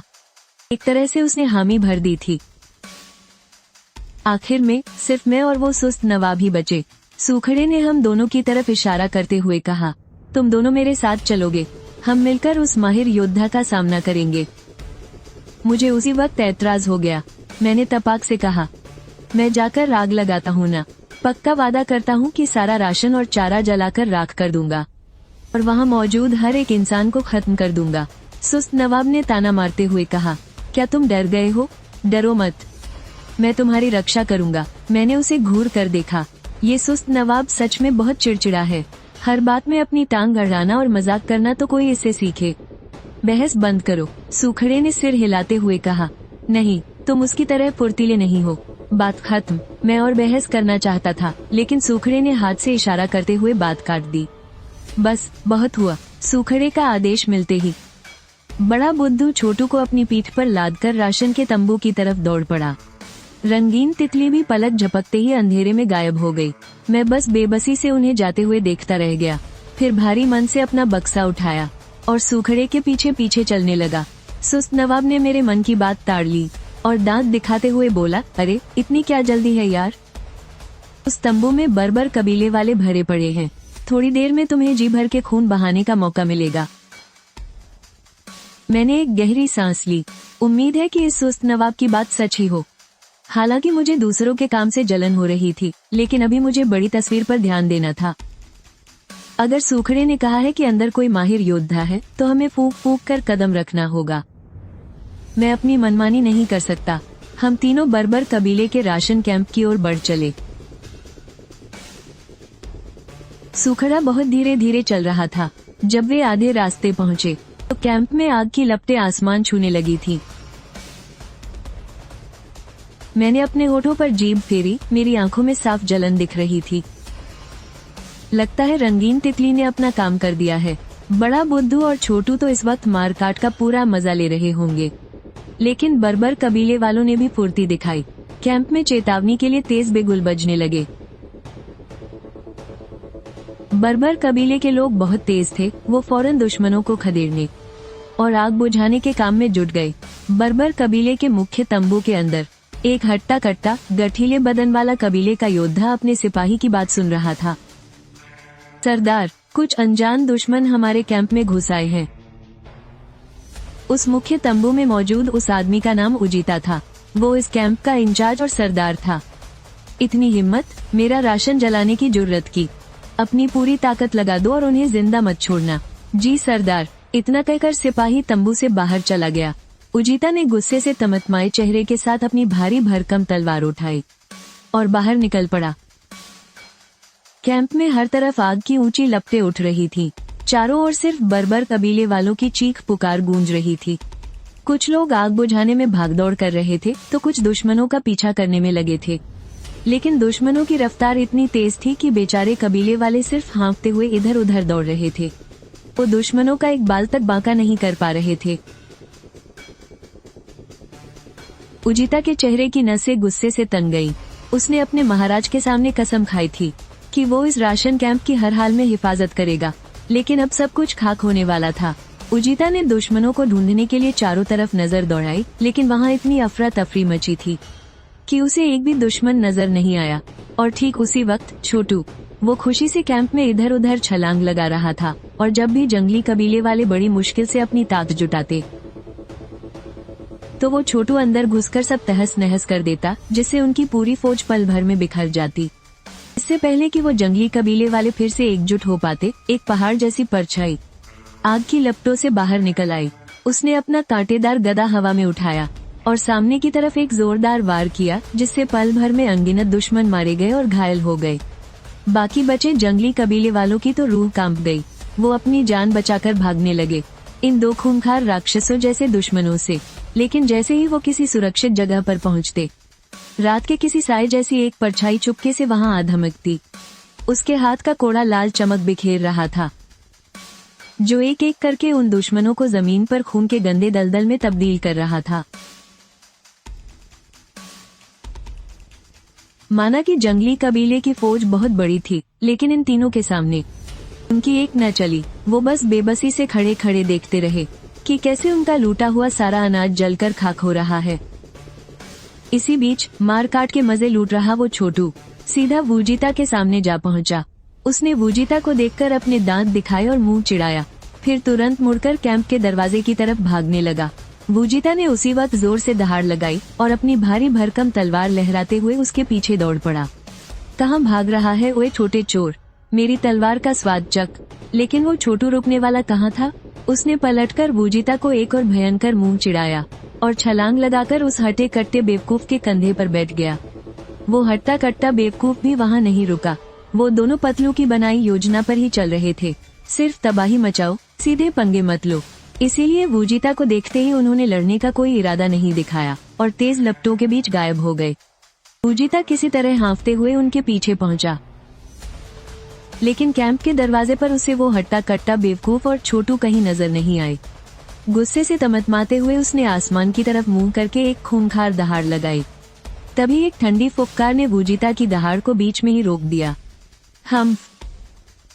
मैं और वो कमजोर सा शहजादा आखिरकार कैंप के दरवाजे तक पहुंच ही गए।